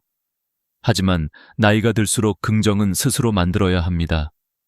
예전처럼 누가 칭찬해주거나 격려해주는 일이 줄어들거든요. 그래서 더더욱 마음의 방향을 스스로 잡아야 해요. 제가 만난 어느 할아버지는 84세인데 늘 이렇게 말씀하셨어요. 내가 오늘도 궁금한 게 있고 오늘도 고마운 게 있다는 건 내가 아직 안 늙었다는 증거야. 그 말이 저는 참 좋았습니다. 그분은 늘 주변 사람들에게 먼저 인사를 건네고 옆자리에 앉은 사람에게도 오늘은 기분 어떠세요? 하고 따뜻하게 말을 붙이셨어요. 그런 행동 하나가 스스로의 기분을 끌어올리고 상대의 반응이 또 힘이 되어 마음이 선순환을 만드는 것이지요. 어떤 어르신은 70대가 넘어서 처음 그림을 배우기 시작하셨어요. 지금 와서 뭘 하겠어? 라는 말 대신 나는 아직도 뭔가를 배우고 싶다는 마음을 택한 것이죠. 처음엔 선이 삐뚤빼뚤했지만 나중에는 작은 전시회에 그림을 걸 정도로 늘어나셨고 그 과정에서 몸도 마음도 놀랍도록 젊어지셨습니다. 이유가 뭘까요? 그림을 잘 그려서가 아니라 새로운 세계에 스스로 마음의 문을 열었기 때문입니다. 마음이 움직이면 몸도 따라오고 몸이 움직이면 삶이 다시 빛을 되찾습니다. 혹시 어르신도 지치고 무기력해질 때가 있으셨나요? 아침에 눈을 떠도 아무것도 하고 싶지 않고 누가 오라고 해도 귀찮고 그냥 조용히 있고 싶을 때요. 그런 날이 있는 건 너무나 당연한 일입니다. 문제는 그 마음이 오래 머물러 버릴 때예요. 마음이 움직이지 않으면 생각도 멈추고 생각이 멈추면 몸도 굳어버립니다. 그래서 하루 중 단 5분이라도 마음을 일으켜 세우는 시간이 필요합니다. 예를 들면 이런 것들입니다. 오늘은 이런 게 궁금하네. 오늘은 이걸 한번 해볼까? 이건 왜 이렇지? 그 작은 질문 하나가 마음을 살리고 하루를 살리고 노년을 건강하게 유지하는 기둥이 됩니다. 긍정적인 마음도 마찬가지예요. 생각보다 더 큰 힘을 가지고 있어요. 미국 존스 홉킨스 연구에서는 긍정적인 노년층이 우울증 위험을 절반 이하로 낮춘다는 결과가 나왔습니다. 또 일본 도호쿠 대학 연구에서는 감사 일기를 쓰는 어르신들이 수면질이 높고 통증 민감도가 낮아지는 현상이 관찰되었다고 하죠.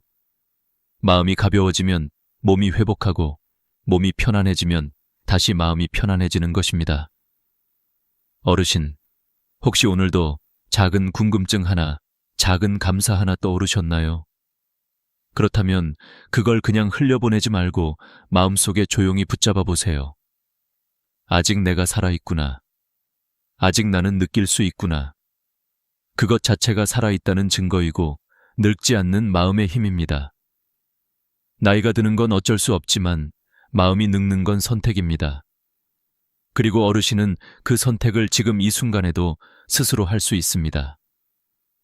작은 호기심 하나, 작은 긍정 하나가 어르신의 하루를 밝히고 마음을 살리고 인생을 더 크게 열어줄 거예요. 이 마음의 빛을 꼭 붙잡고 계세요.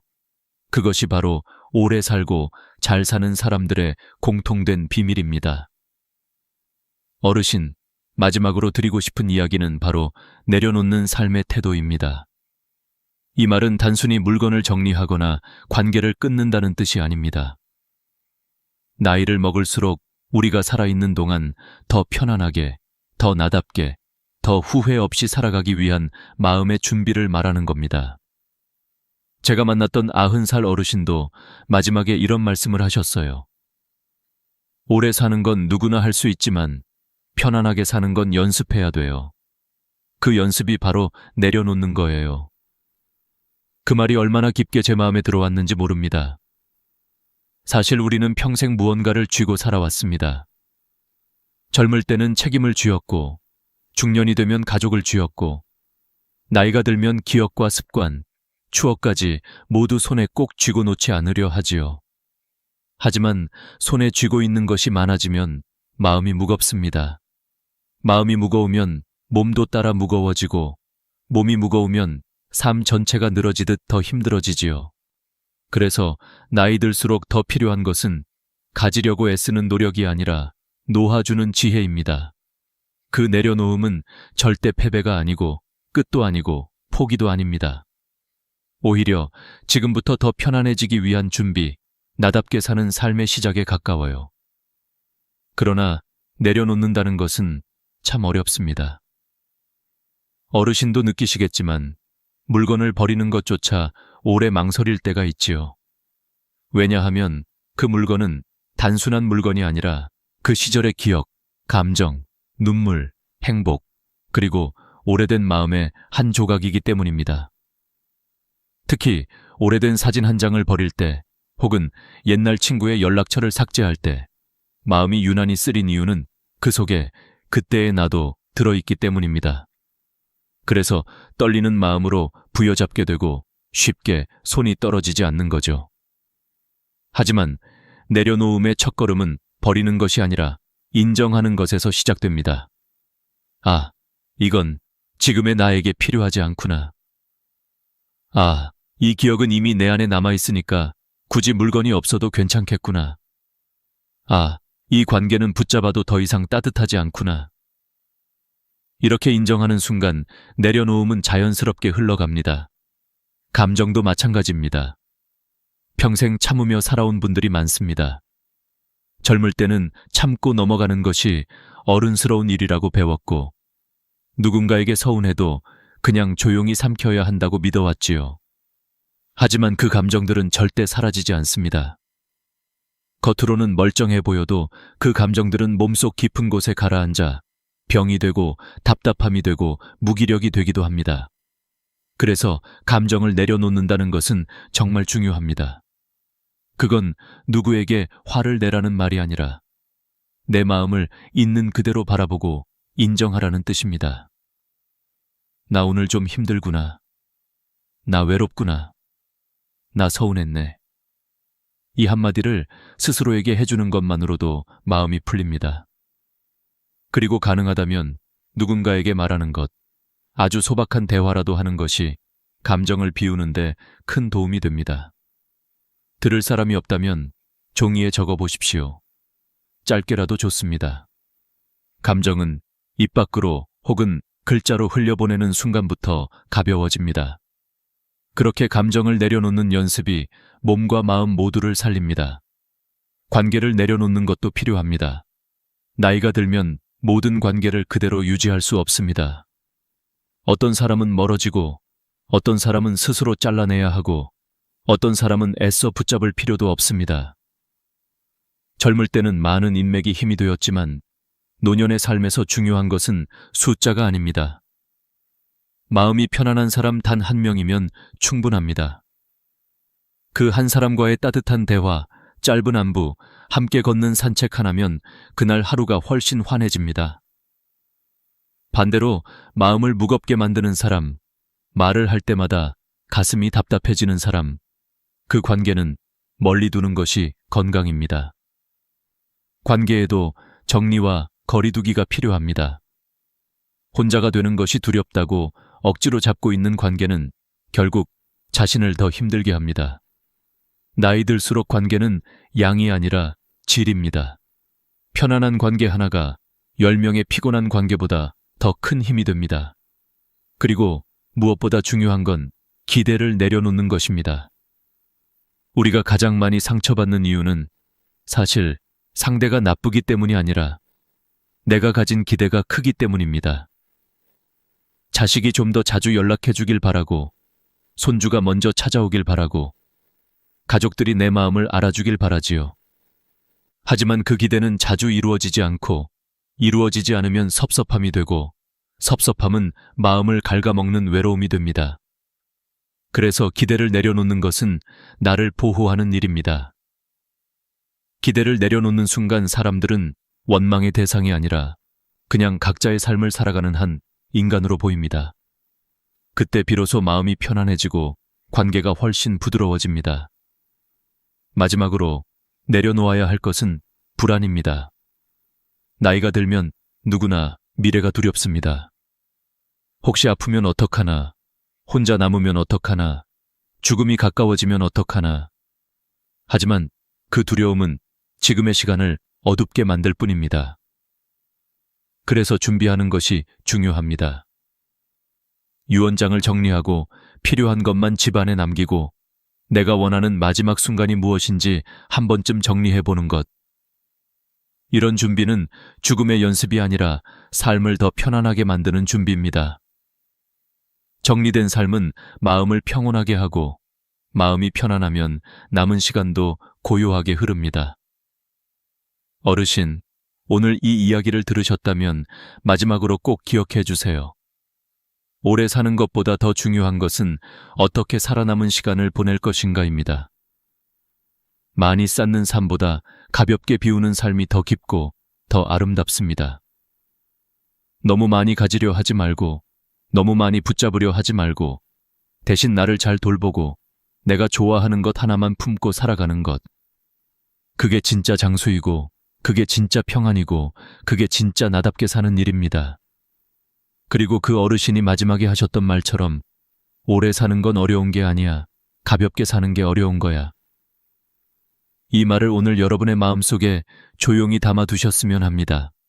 어르신의 남은 시간들이 조금 더 가볍고, 조금 더 따뜻하고, 조금 더 평안하기를 진심으로 바랍니다.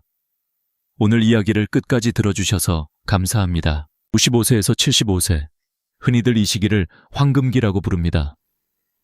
아이들은 이미 제자리를 찾았고 직장에서는 어느 정도 역할을 마무리한 뒤 은퇴라는 새로운 장을 준비하는 때, 많은 분들이 이제야 한숨 돌리겠다, 이제부터는 내 시간을 살아야지 라고 생각합니다. 하지만 아이러니하게도 바로 이 여유라는 틈 사이로 우리의 건강을 무너뜨리는 작은 위험들이 스며들기 시작합니다. 눈에 잘 보이지 않기 때문에 더욱 무섭고, 사소하기 때문에 더욱 방심하게 되는 위험들. 제가 오늘 드릴 이야기는 바로 이 보이지 않는 작은 균열에 관한 것입니다. 사실 나이가 들면서 몸과 마음이 변화한다는 건 누구나 알고 있습니다. 하지만 대부분의 사람들은 그 변화가 어느 순간 갑자기 찾아온다고 착각합니다. 예를 들어 어느 날 갑자기 무릎이 아프기 시작한다든지 갑자기 혈압이 오르는 것처럼 느끼죠. 하지만 실제로는 그렇지 않습니다. 수십 년 동안 쌓여온 작은 피로와 습관이 아주 천천히 조용히 몸을 약하게 만들고 있었던 것입니다. 황금기는 그 결과가 본격적으로 드러나기 시작하는 시기일 뿐입니다. 특히 주변에서 자주 듣는 말이 있습니다. 나는 아직 젊은이들보다 더 잘 움직여. 내 나이에 이 정도면 괜찮지. 예전이랑 똑같아. 아무 문제 없어. 이런 말들을 하며 자신이 얼마나 건강한지를 강조하는 분들이 많습니다. 하지만 제가 여러 어르신들을 만나면서 느낀 건 이렇게 말하는 분호도 실제로 위험에 가장 먼저 노출된다는 것입니다. 왜냐하면 스스로 약해지고 있다는 사실을 인정하지 않는 것, 바로 그 자존심이 위험을 부르는 첫걸음이기 때문입니다. 여기서 조금 무거운 이야기를 해보겠습니다. 통계에 따르면 한국에서 65세 이상 노년층의 입원 사유 1위는 큰 질병이 아닙니다. 바로 작은 부주의에서 시작된 사고입니다. 작은 넘어짐, 작은 충돌, 작은 실수. 하지만 이 작은 사고가 가져오는 결과는 절대 작지 않습니다.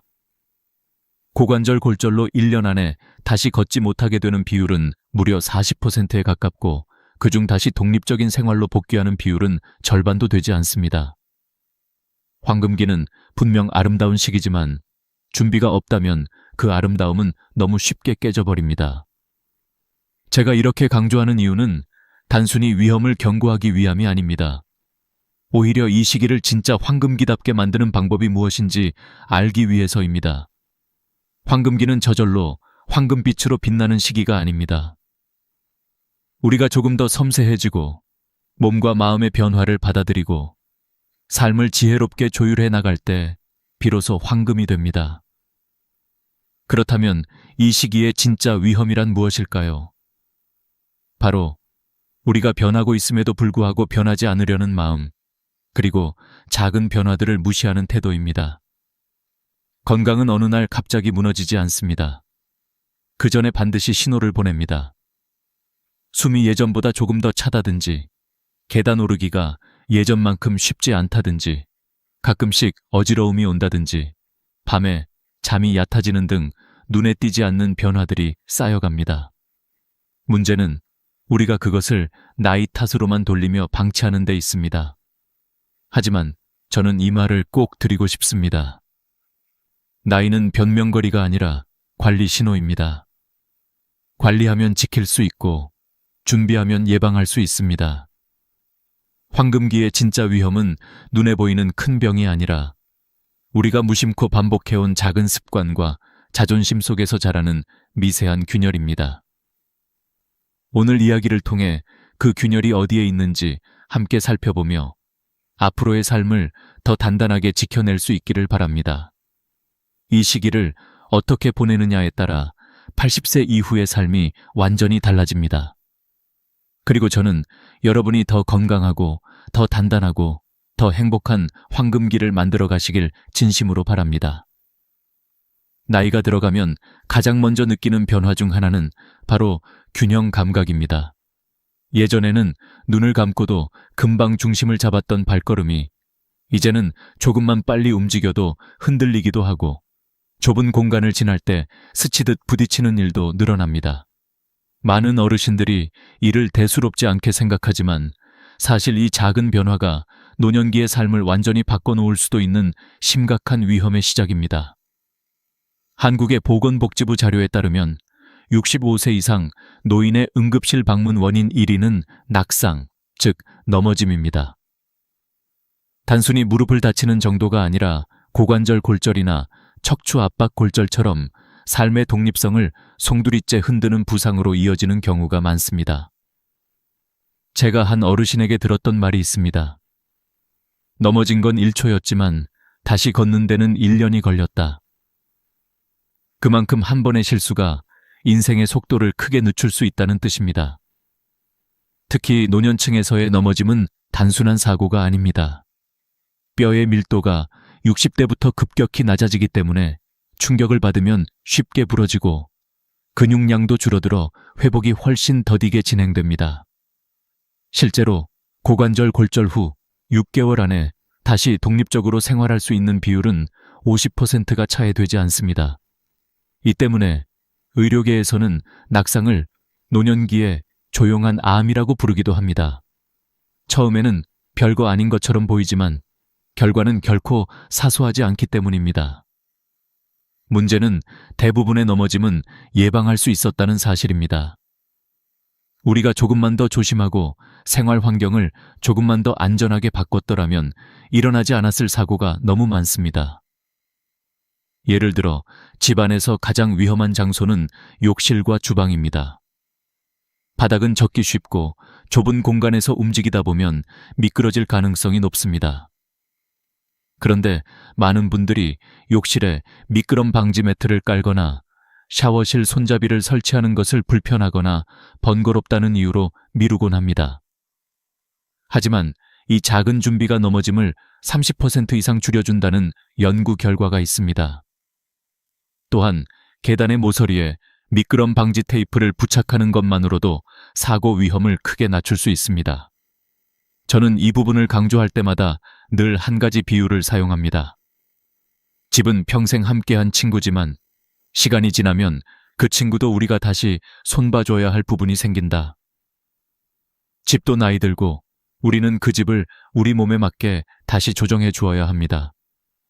일상에서도 조심해야 할 부분은 너무 많습니다. 갑작스럽게 몸을 틀거나 의자에서 일어날 때 한 번에 힘을 주는 동작들은 허리와 무릎에 큰 부담을 줍니다. 특히 새벽에 일어나는 순간이 가장 위험합니다. 혈압이 낮아지고 어지러움이 쉽게 나타나기 때문입니다. 이런 상황에서 균형을 잃기 쉬운데 많은 분들이 서둘러 움직이면서 사고가 발생합니다. 그래서 저는 늘 이렇게 말씀드립니다. 아침 첫걸음을 서두르지 마세요. 천천히 앉아서 호흡을 한번 고르고 일어나세요. 10초만 천천히 움직여도 사고 가능성을 크게 줄일 수 있습니다. 또 한 가지 중요한 점은 보조도구 사용에 대한 오해입니다. 지팡이나 보행기를 사용하는 것을 자존심 때문에 꺼리는 분들이 많습니다. 하지만 보조도구는 당신이 약해졌다는 증거가 아니라 당신이 더 안전하고 오래 걸을 수 있게 도와주는 지혜의 도구입니다. 실제로 보행 보조기구 사용 시 넘어짐 위험은 40% 가까이 줄어들며 심리적 안정감도 증가합니다. 반대로 필요함에도 불구하고 사용하지 않으면 몸이 더 경직되고 걸음이 짧아지며 균형이 급격히 악화됩니다. 여러분의 삶을 지켜주는 건 자존심이 아니라 안전입니다. 또 하나 놓치지 말아야 할 부분은 가족과의 소통입니다. 많은 분들이 자녀에게 도움이 필요하다는 사실을 알리고 싶지 않아 혼자 무리하는 경우가 많습니다. 그러나 사고는 언제나 혼자 있을 때 발생합니다. 높은 곳에 있는 물건을 꺼낼 때는 반드시 도움을 요청하세요. 설령 그 일이 사소해 보여도 그 사소한 순간이 가장 큰 사고와 연결됩니다. 실제로 낙상 사고의 60%가 혼자 집안일을 하다가 발생합니다. 그러니 도움을 요청하는 것은 약함이 아니라 가족을 안심시키는 방법입니다. 낙상 예방은 결국 생활 전체를 재정비하는 일입니다. 예전처럼 모든 걸 혼자 해내는 시대는 이미 지나갔습니다. 몸은 변하고 있고 그 변화에 맞춰 삶을 바꿔가는 것, 그것이 바로 진짜 지혜입니다. 넘어짐은 단순한 사고가 아니라 노년기의 삶을 좌우하는 갈림길입니다. 작은 변화 하나가 앞으로의 10년, 20년을 완전히 다르게 만들 수 있습니다.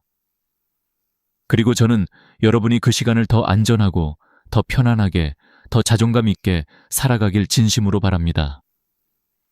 나이가 들어갈수록 많은 분들이 가장 크게 느끼는 불안은 바로 돈에 관한 문제입니다. 젊었을 때에는 몸이 움직이면 어떻게든 일해서 벌 수 있었습니다. 하루 더 일하면 다음 달이 조금이나마 편안해졌고 조금 무리하면 그만큼 수입도 늘어났습니다. 하지만 60대 중반을 지나 70대에 가까워지면 상황은 완전히 달라집니다. 이제는 일하고 싶어도 몸이 따라주지 않거나 건강이 먼저 걱정되는 나이가 됩니다. 그래서 이 시기부터는 벌 수 있는가 보다 준비가 되어 있는가가 훨씬 더 중요한 질문이 됩니다. 많은 어르신들이 그냥 아껴 쓰면 되지 라고 말하지만 사실 절약만으로는 감당할 수 없는 지출이 나이가 들수록 기하급수적으로 늘어납니다. 특히 의료비는 생각보다 훨씬 빠르게 증가합니다. 한국건강보험공단 자료에 따르면 70대의 연평균 의료비는 40대의 3배, 50대의 2배가 넘습니다. 병원비, 약값, 검사비 이런 것들이 쌓이면 절약으로만 해결할 수 없는 지출의 벽이 되어 돌아옵니다. 그래서 노년기의 재정에서 가장 중요한 것은 누구에게도 기대지 않고 스스로를 지킬 수 있는 능력, 즉 재정적 독립입니다. 단순히 돈을 모아둔다는 개념을 넘어 자존심을 지키는 가장 중요한 힘이기도 합니다. 부모로서, 어른으로서 자녀에게 짐이 되지 않으려는 마음은 누구나 가지고 있습니다. 하지만 경제적으로 준비가 부족하면 마음과는 다르게 의존할 수밖에 없는 순간이 옵니다. 그때 생기는 미묘한 거리감, 말하지 않아도 서로 느껴지는 부담, 이런 감정들은 관계를 서서히 무너뜨리기도 합니다. 그래서 저는 늘 강조합니다. 돈은 단순한 생활비가 아니라 노년기의 품위와 자유를 지키는 마지막 방패이다. 많은 분들이 연금만 있으면 충분하다고 생각합니다. 하지만 현실은 다릅니다. 한국의 평균 국민연금 수령액은 생각보다 높지 않습니다. 기본 생활은 가능할지 몰라도 병원비나 갑작스러운 지출까지 감당하기에는 턱없이 부족한 경우가 많습니다. 게다가 물가 상승률은 매년 올라가는데 연금은 그 속도를 따라가지 못합니다. 그렇기 때문에 65세에서 75세 사이, 바로 지금이 재정적 계획을 재정비할 수 있는 마지막 골든타임이라고도 말합니다. 나이가 더 들면 선택지가 줄어들고 움직일 수 있는 범위도 줄어들기 때문입니다. 여기서 중요한 건 얼마나 많은 돈을 가지고 있는가가 아닙니다.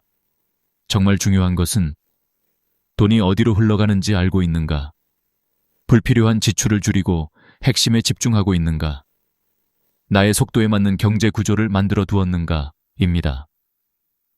예를 들어 자녀에게 계속 금전적 도움을 주는 경우가 있는데 이는 사랑이지만 때로는 노년의 가장 큰 부담으로 돌아옵니다. 자녀 역시 자신의 인생을 살아야 하기 때문에 결국 어느 순간부터는 부모가 더 이상 지원할 수 없는 순간이 찾아옵니다. 부모와 자녀 모두에게 갑작스러운 부담을 주지 않기 위해서라도 노년기에는 금전적 경계를 분명히 할 필요가 있습니다. 사랑은 주고받는 것이지만 재정은 분명하게 관리해야 서로의 관계가 건강하게 유지됩니다. 또한 절약만을 강조하는 태도도 위험합니다. 노년기에 지나친 절약은 건강을 해칠 수 있습니다. 싸구려 음식, 영양 부족한 식단, 오래된 물건을 그대로 쓰다가 사고가 발생하는 경우도 많습니다. 원래 절약은 지혜지만 지나치면 그 지혜가 오히려 삶의 질을 파괴합니다. 건강을 지키기 위한 지출, 안전을 위한 지출, 밝고 따뜻한 삶을 위한 지출은 절대로 낭비가 아닙니다. 오히려 가장 현명한 투자입니다. 젊을 때는 자신보다 가족을 위해 쓰는 돈이 많았다면 이제는 자신을 위한 지출이 필요합니다. 그동안 고생해온 몸과 마음을 위해 투자하는 것이야말로 가장 큰 보답입니다. 재정 독립을 준비하는 데 있어서 중요한 것은 작은 흐름을 바꾸는 것입니다.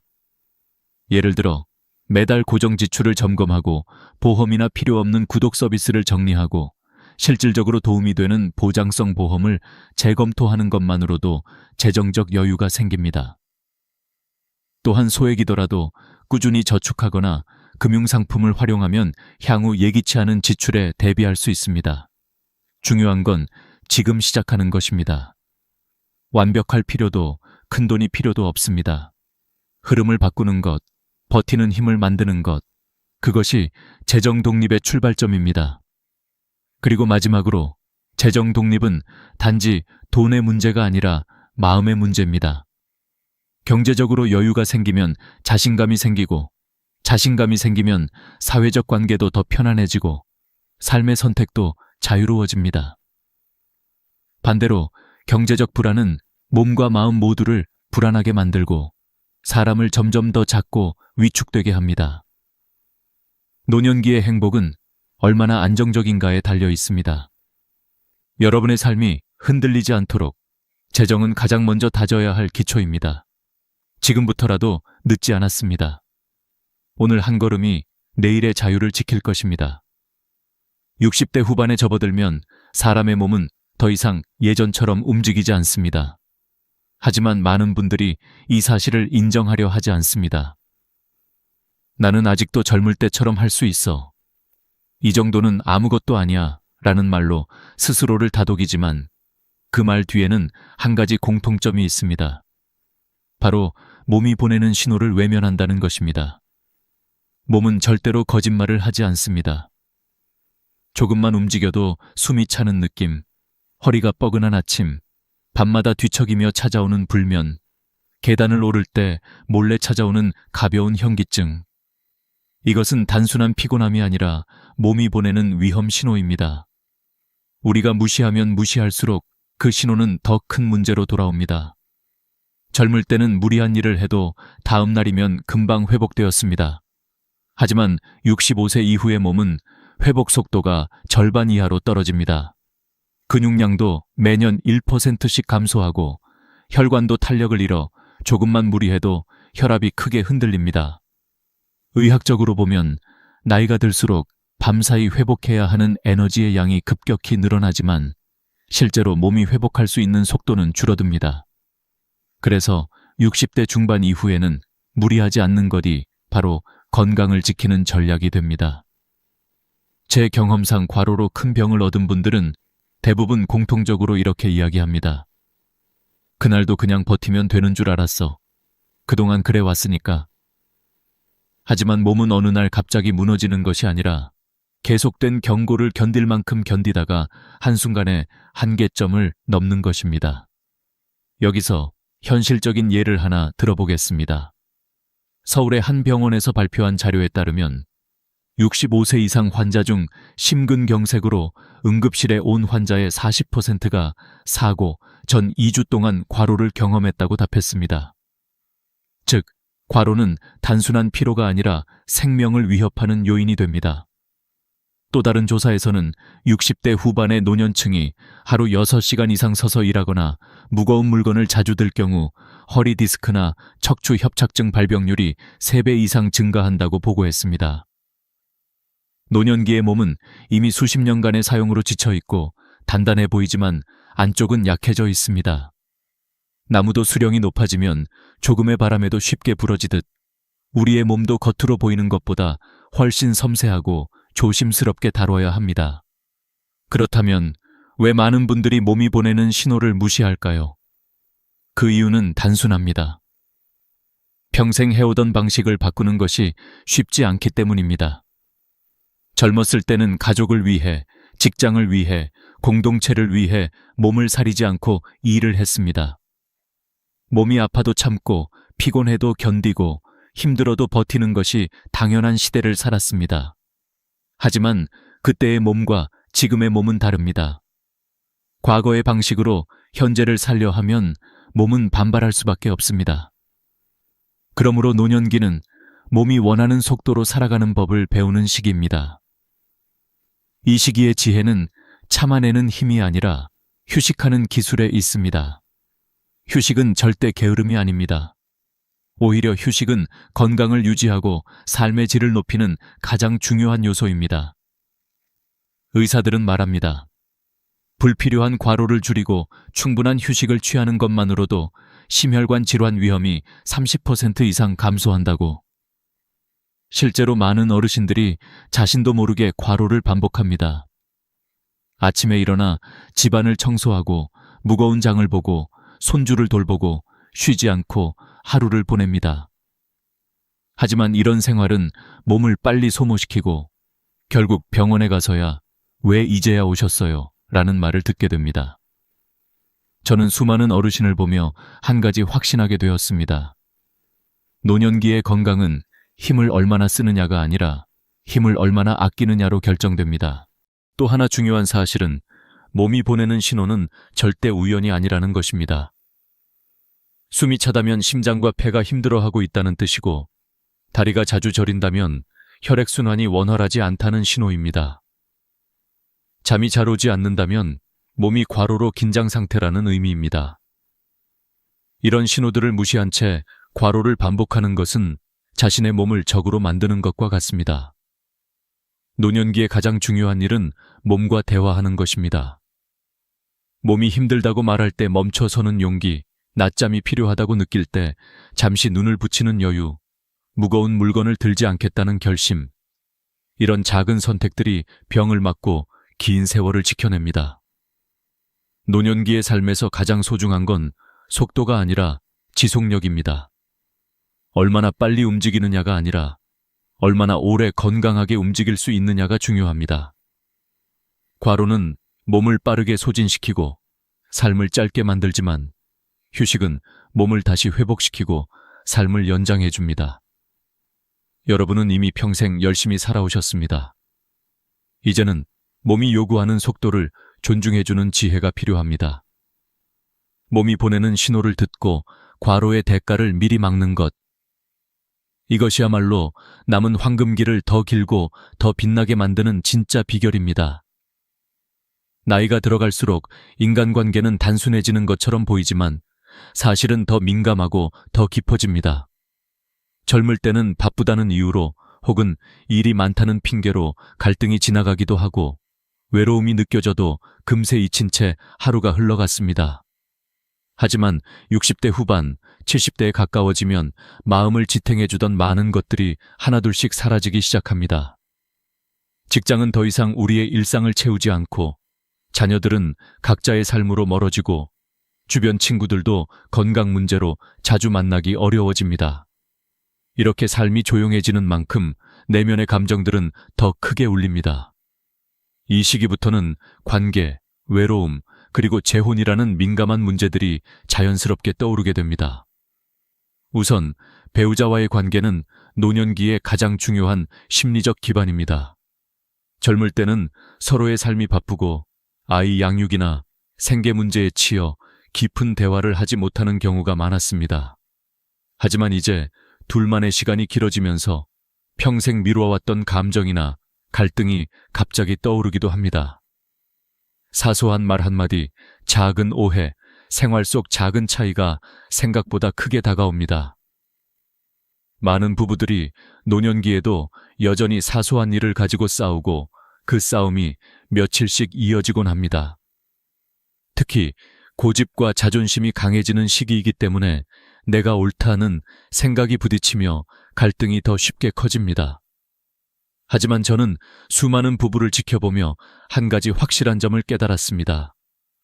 노년기의 다툼은 결국 건강을 해치는 싸움이라는 것입니다. 스트레스는 혈압을 올리고 수면을 망가뜨리며 당뇨와 심혈관 질환을 악화시킵니다.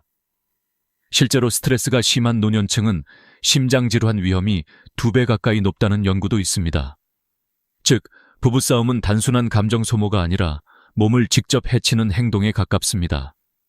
그래서 노년기에는 무엇보다 관계의 온도를 지키는 것이 중요합니다. 배우자의 짜증스러운 말투가 사실은 외로움의 표현일 수도 있고, 무심하게 들린 행동이 사실은 도움을 요청하는 신호일 수도 있습니다. 저는 많은 어르신들에게 이렇게 말합니다. 상대가 아니라 지금까지의 세월을 사랑하세요. 배우자는 단순한 동반자가 아니라 평생을 함께한 기억의 증인이며 마지막 길까지 함께 걸어갈 중요한 존재입니다. 서로의 고집을 꺾는 싸움보다 서로의 마음을 어루만지는 대화가 훨씬 더 필요할 시기입니다. 그리고 노년기에 가장 조심해야 하는 감정 중 하나는 바로 외로움입니다. 노년층 우울증의 70% 원인이 외로움에서 시작된다는 보고가 있을 정도로 외로움은 단순한 감정이 아니라 건강에 큰 영향을 주는 요인입니다. 외로움은 혈압을 올리고 수면을 불안하게 만들며 심지어 치매 위험도 높아지는 것으로 알려져 있습니다. 그래서 많은 분들이 외로움을 해소하기 위해 재혼을 고민합니다. TV나 주변 사람들의 이야기를 듣다 보면 새로운 만남이 새로운 행복을 가져다 줄 것처럼 느껴지기도 합니다. 실제로 재혼이 행복한 결과를 가져온 사례도 분명 존재합니다. 하지만 이 문제는 절대 가볍게 선택해서는 안 되는 문제입니다. 왜냐하면 재혼은 단순히 두 사람의 결합이 아니라 가족 간의 관계, 재산 문제, 생활 습관의 차이 등 수많은 요소가 얽혀 있는 복잡한 결정이기 때문입니다. 특히 노년기의 재혼은 많은 오해를 낳기 쉽습니다. 서로의 생활 방식이 이미 굳어져 있기 때문에 작은 차이도 크게 느껴지고 자녀의 반대나 유산 분쟁 문제로 갈등이 생기기도 합니다. 어떤 분은 외로움을 이기지 못해 빠르게 재혼을 선택했다가 몇 달 만에 큰 스트레스와 갈등 속에서 다시 혼자가 되어버리기도 합니다. 외로움을 피하려고 선택한 길이 오히려 더 큰 외로움을 만들어버리는 것입니다. 저는 이렇게 말씀드립니다. 외로움 때문에 재혼을 서두르지 마세요. 외로움을 해결하는 방법은 결혼만이 아닙니다. 노년기에는 친구 관계를 넓히거나 취미 활동을 시작하거나 동네 모임이나 봉사활동을 통해 새로운 인간관계를 형성하는 것이 훨씬 건강한 해결책이 될 수 있습니다. 외로움을 채우는 가장 좋은 방법은 누군가에게 의지하는 것이 아니라 삶을 풍요롭게 하는 관계의 선택지를 넓히는 것입니다. 재혼을 고려한다면 절대 서두르지 말고 충분히 시간을 들여 상대를 알아가야 합니다. 서로의 건강, 경제 상황, 생활 방식, 자녀 관계 등 현실적인 부분을 솔직하게 나누는 과정이 필요합니다. 감정만으로 결정하는 재혼은 대부분 후회로 이어집니다. 하지만 서로를 진심으로 이해하고 존중하며 고립된 삶에서 벗어나 함께 삶을 나누고자 하는 마음이 깊다면 그것은 분명히 아름다운 선택이 될 수 있습니다. 노년기의 관계는 젊을 때보다 훨씬 섬세합니다. 상처는 더 깊게 다가오고 위로는 더 따뜻하게 느껴집니다. 그래서 이 시기의 인간관계는 단순한 감정보다 배려와 지혜가 필요합니다. 살아온 세월만큼의 고집을 내려놓고 상대의 마음을 있는 그대로 바라보는 것, 그리고 외로움을 피하기 위해서가 아니라 더 풍요로운 삶을 위해 관계를 선택하는 것. 이것이 노년기의 관계가 가져다주는 진짜 의미입니다. 외로움은 우리를 약하게 만들지만 진심 어린 관계는 우리를 다시 강하게 만듭니다. 여러분의 남은 시간이 더 따뜻하고 더 평안하기를 바랍니다. 나이가 들수록 어디에서 어떻게 살아갈 것인가 라는 문제는 그 어떤 고민보다 더 깊고 더 현실적으로 다가옵니다. 젊을 때는 직장 때문에, 아이들 때문에, 혹은 더 넓은 집을 원해서 이사를 반복했지만 70세에 가까워지면 더 이상 새로운 공간이 설렘이 아니라 불안으로 다가옵니다. 익숙한 집은 단순히 머무는 공간이 아닙니다. 그곳에는 수십 년의 세월과 기억, 우리가 함께 웃고 울었던 장면들이 그대로 남아 있습니다. 집이라는 공간 자체가 우리의 역사이자 삶의 무게를 지탱해주는 마지막 보루입니다. 그래서 많은 어르신이 말합니다. 나는 이 집에서 늙고 싶다. 이 말 속에는 단순한 고집이 아니라 나이를 먹어갈수록 커져가는 존재의 안정감, 그리고 스스로의 삶을 지켜내고자 하는 깊은 의지가 담겨 있습니다. 하지만 현실적으로 나이가 들면 집에서의 생활이 점점 어려워지는 것도 사실입니다.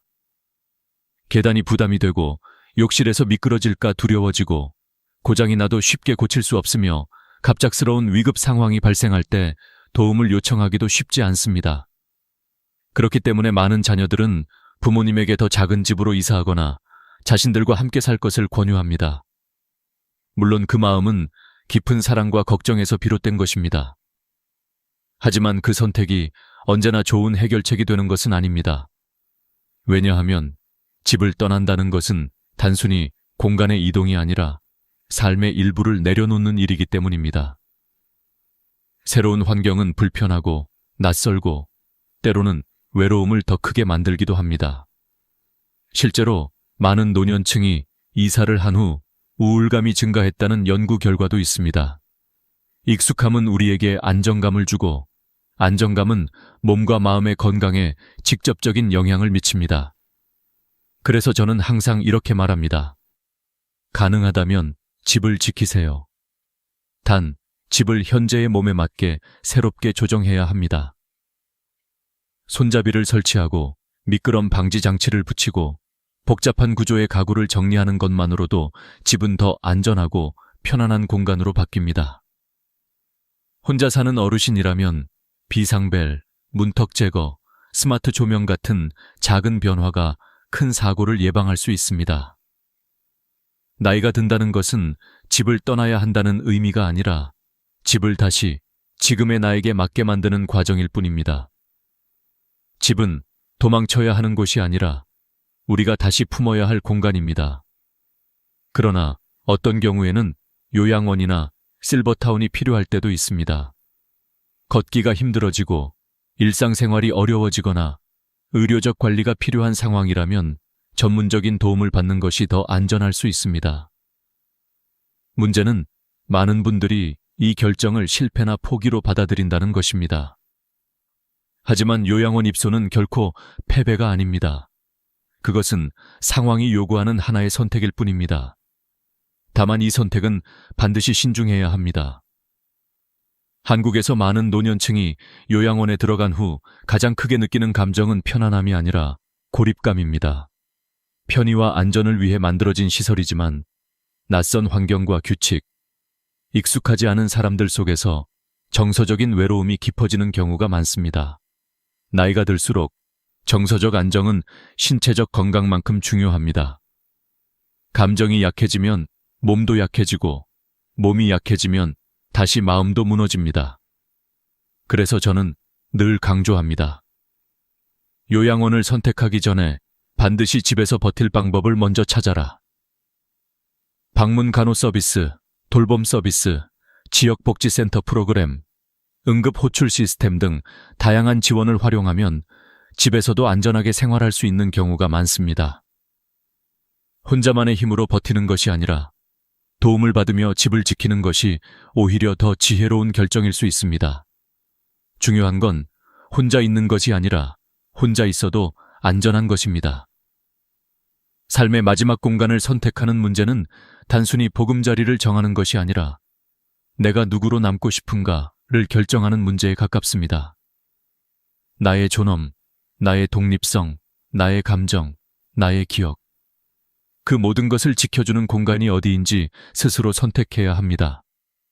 자녀의 의견이나 주변의 조언은 참고가 될 수 있지만 최종 결정은 반드시 본인의 마음에서 나와야 합니다. 이것이야말로 노년기의 자기 결정권이며 마지막으로 우리 자신에게 해줄 수 있는 존중입니다. 결국 중요한 것은 어떤 공간에 있든 우리가 우리의 삶을 주체적으로 선택하는 것입니다. 집에 머무르든 요양원을 선택하든 그 결정이 두려움에서 나온 것이 아니라 나를 위한 사랑에서 나온 것이어야 합니다. 노년기는 새로운 시작이 아니라 지금까지 살아온 삶을 가장 온전히 표현하는 시간입니다. 여러분이 어디에 머물든 그 공간이 따뜻하고 안전하며 여러분의 마음을 지켜주는 곳이길 바랍니다. 오늘까지 6부에 걸쳐 이야기한 모든 내용은 한 가지 진실로 이어집니다. 노년기의 삶은 스스로 선택할 수 있을 때 가장 아름답다는 것입니다. 넘어짐을 예방하는 작은 습관, 과로를 멈추는 지혜, 재정적 독립을 지키는 용기, 관계를 어루만지는 따뜻함, 집을 지키는 결심, 이 모든 것이 여러분의 마지막 황금기를 더 빛나게 할 것입니다. 작은 변화 하나가 남은 20년의 삶을 완전히 바꿀 수 있습니다. 여러분은 그럴 만한 가치가 충분히 있습니다. 영상이 도움이 되셨다면 구독과 좋아요를 눌러주시고 앞으로도 여러분의 삶을 더 따뜻하게 비춰줄 이야기를 계속 전해드리겠습니다. 여러분의 건강과 행복을 진심으로 응원합니다. 다음 영상에서 다시 찾아뵙겠습니다.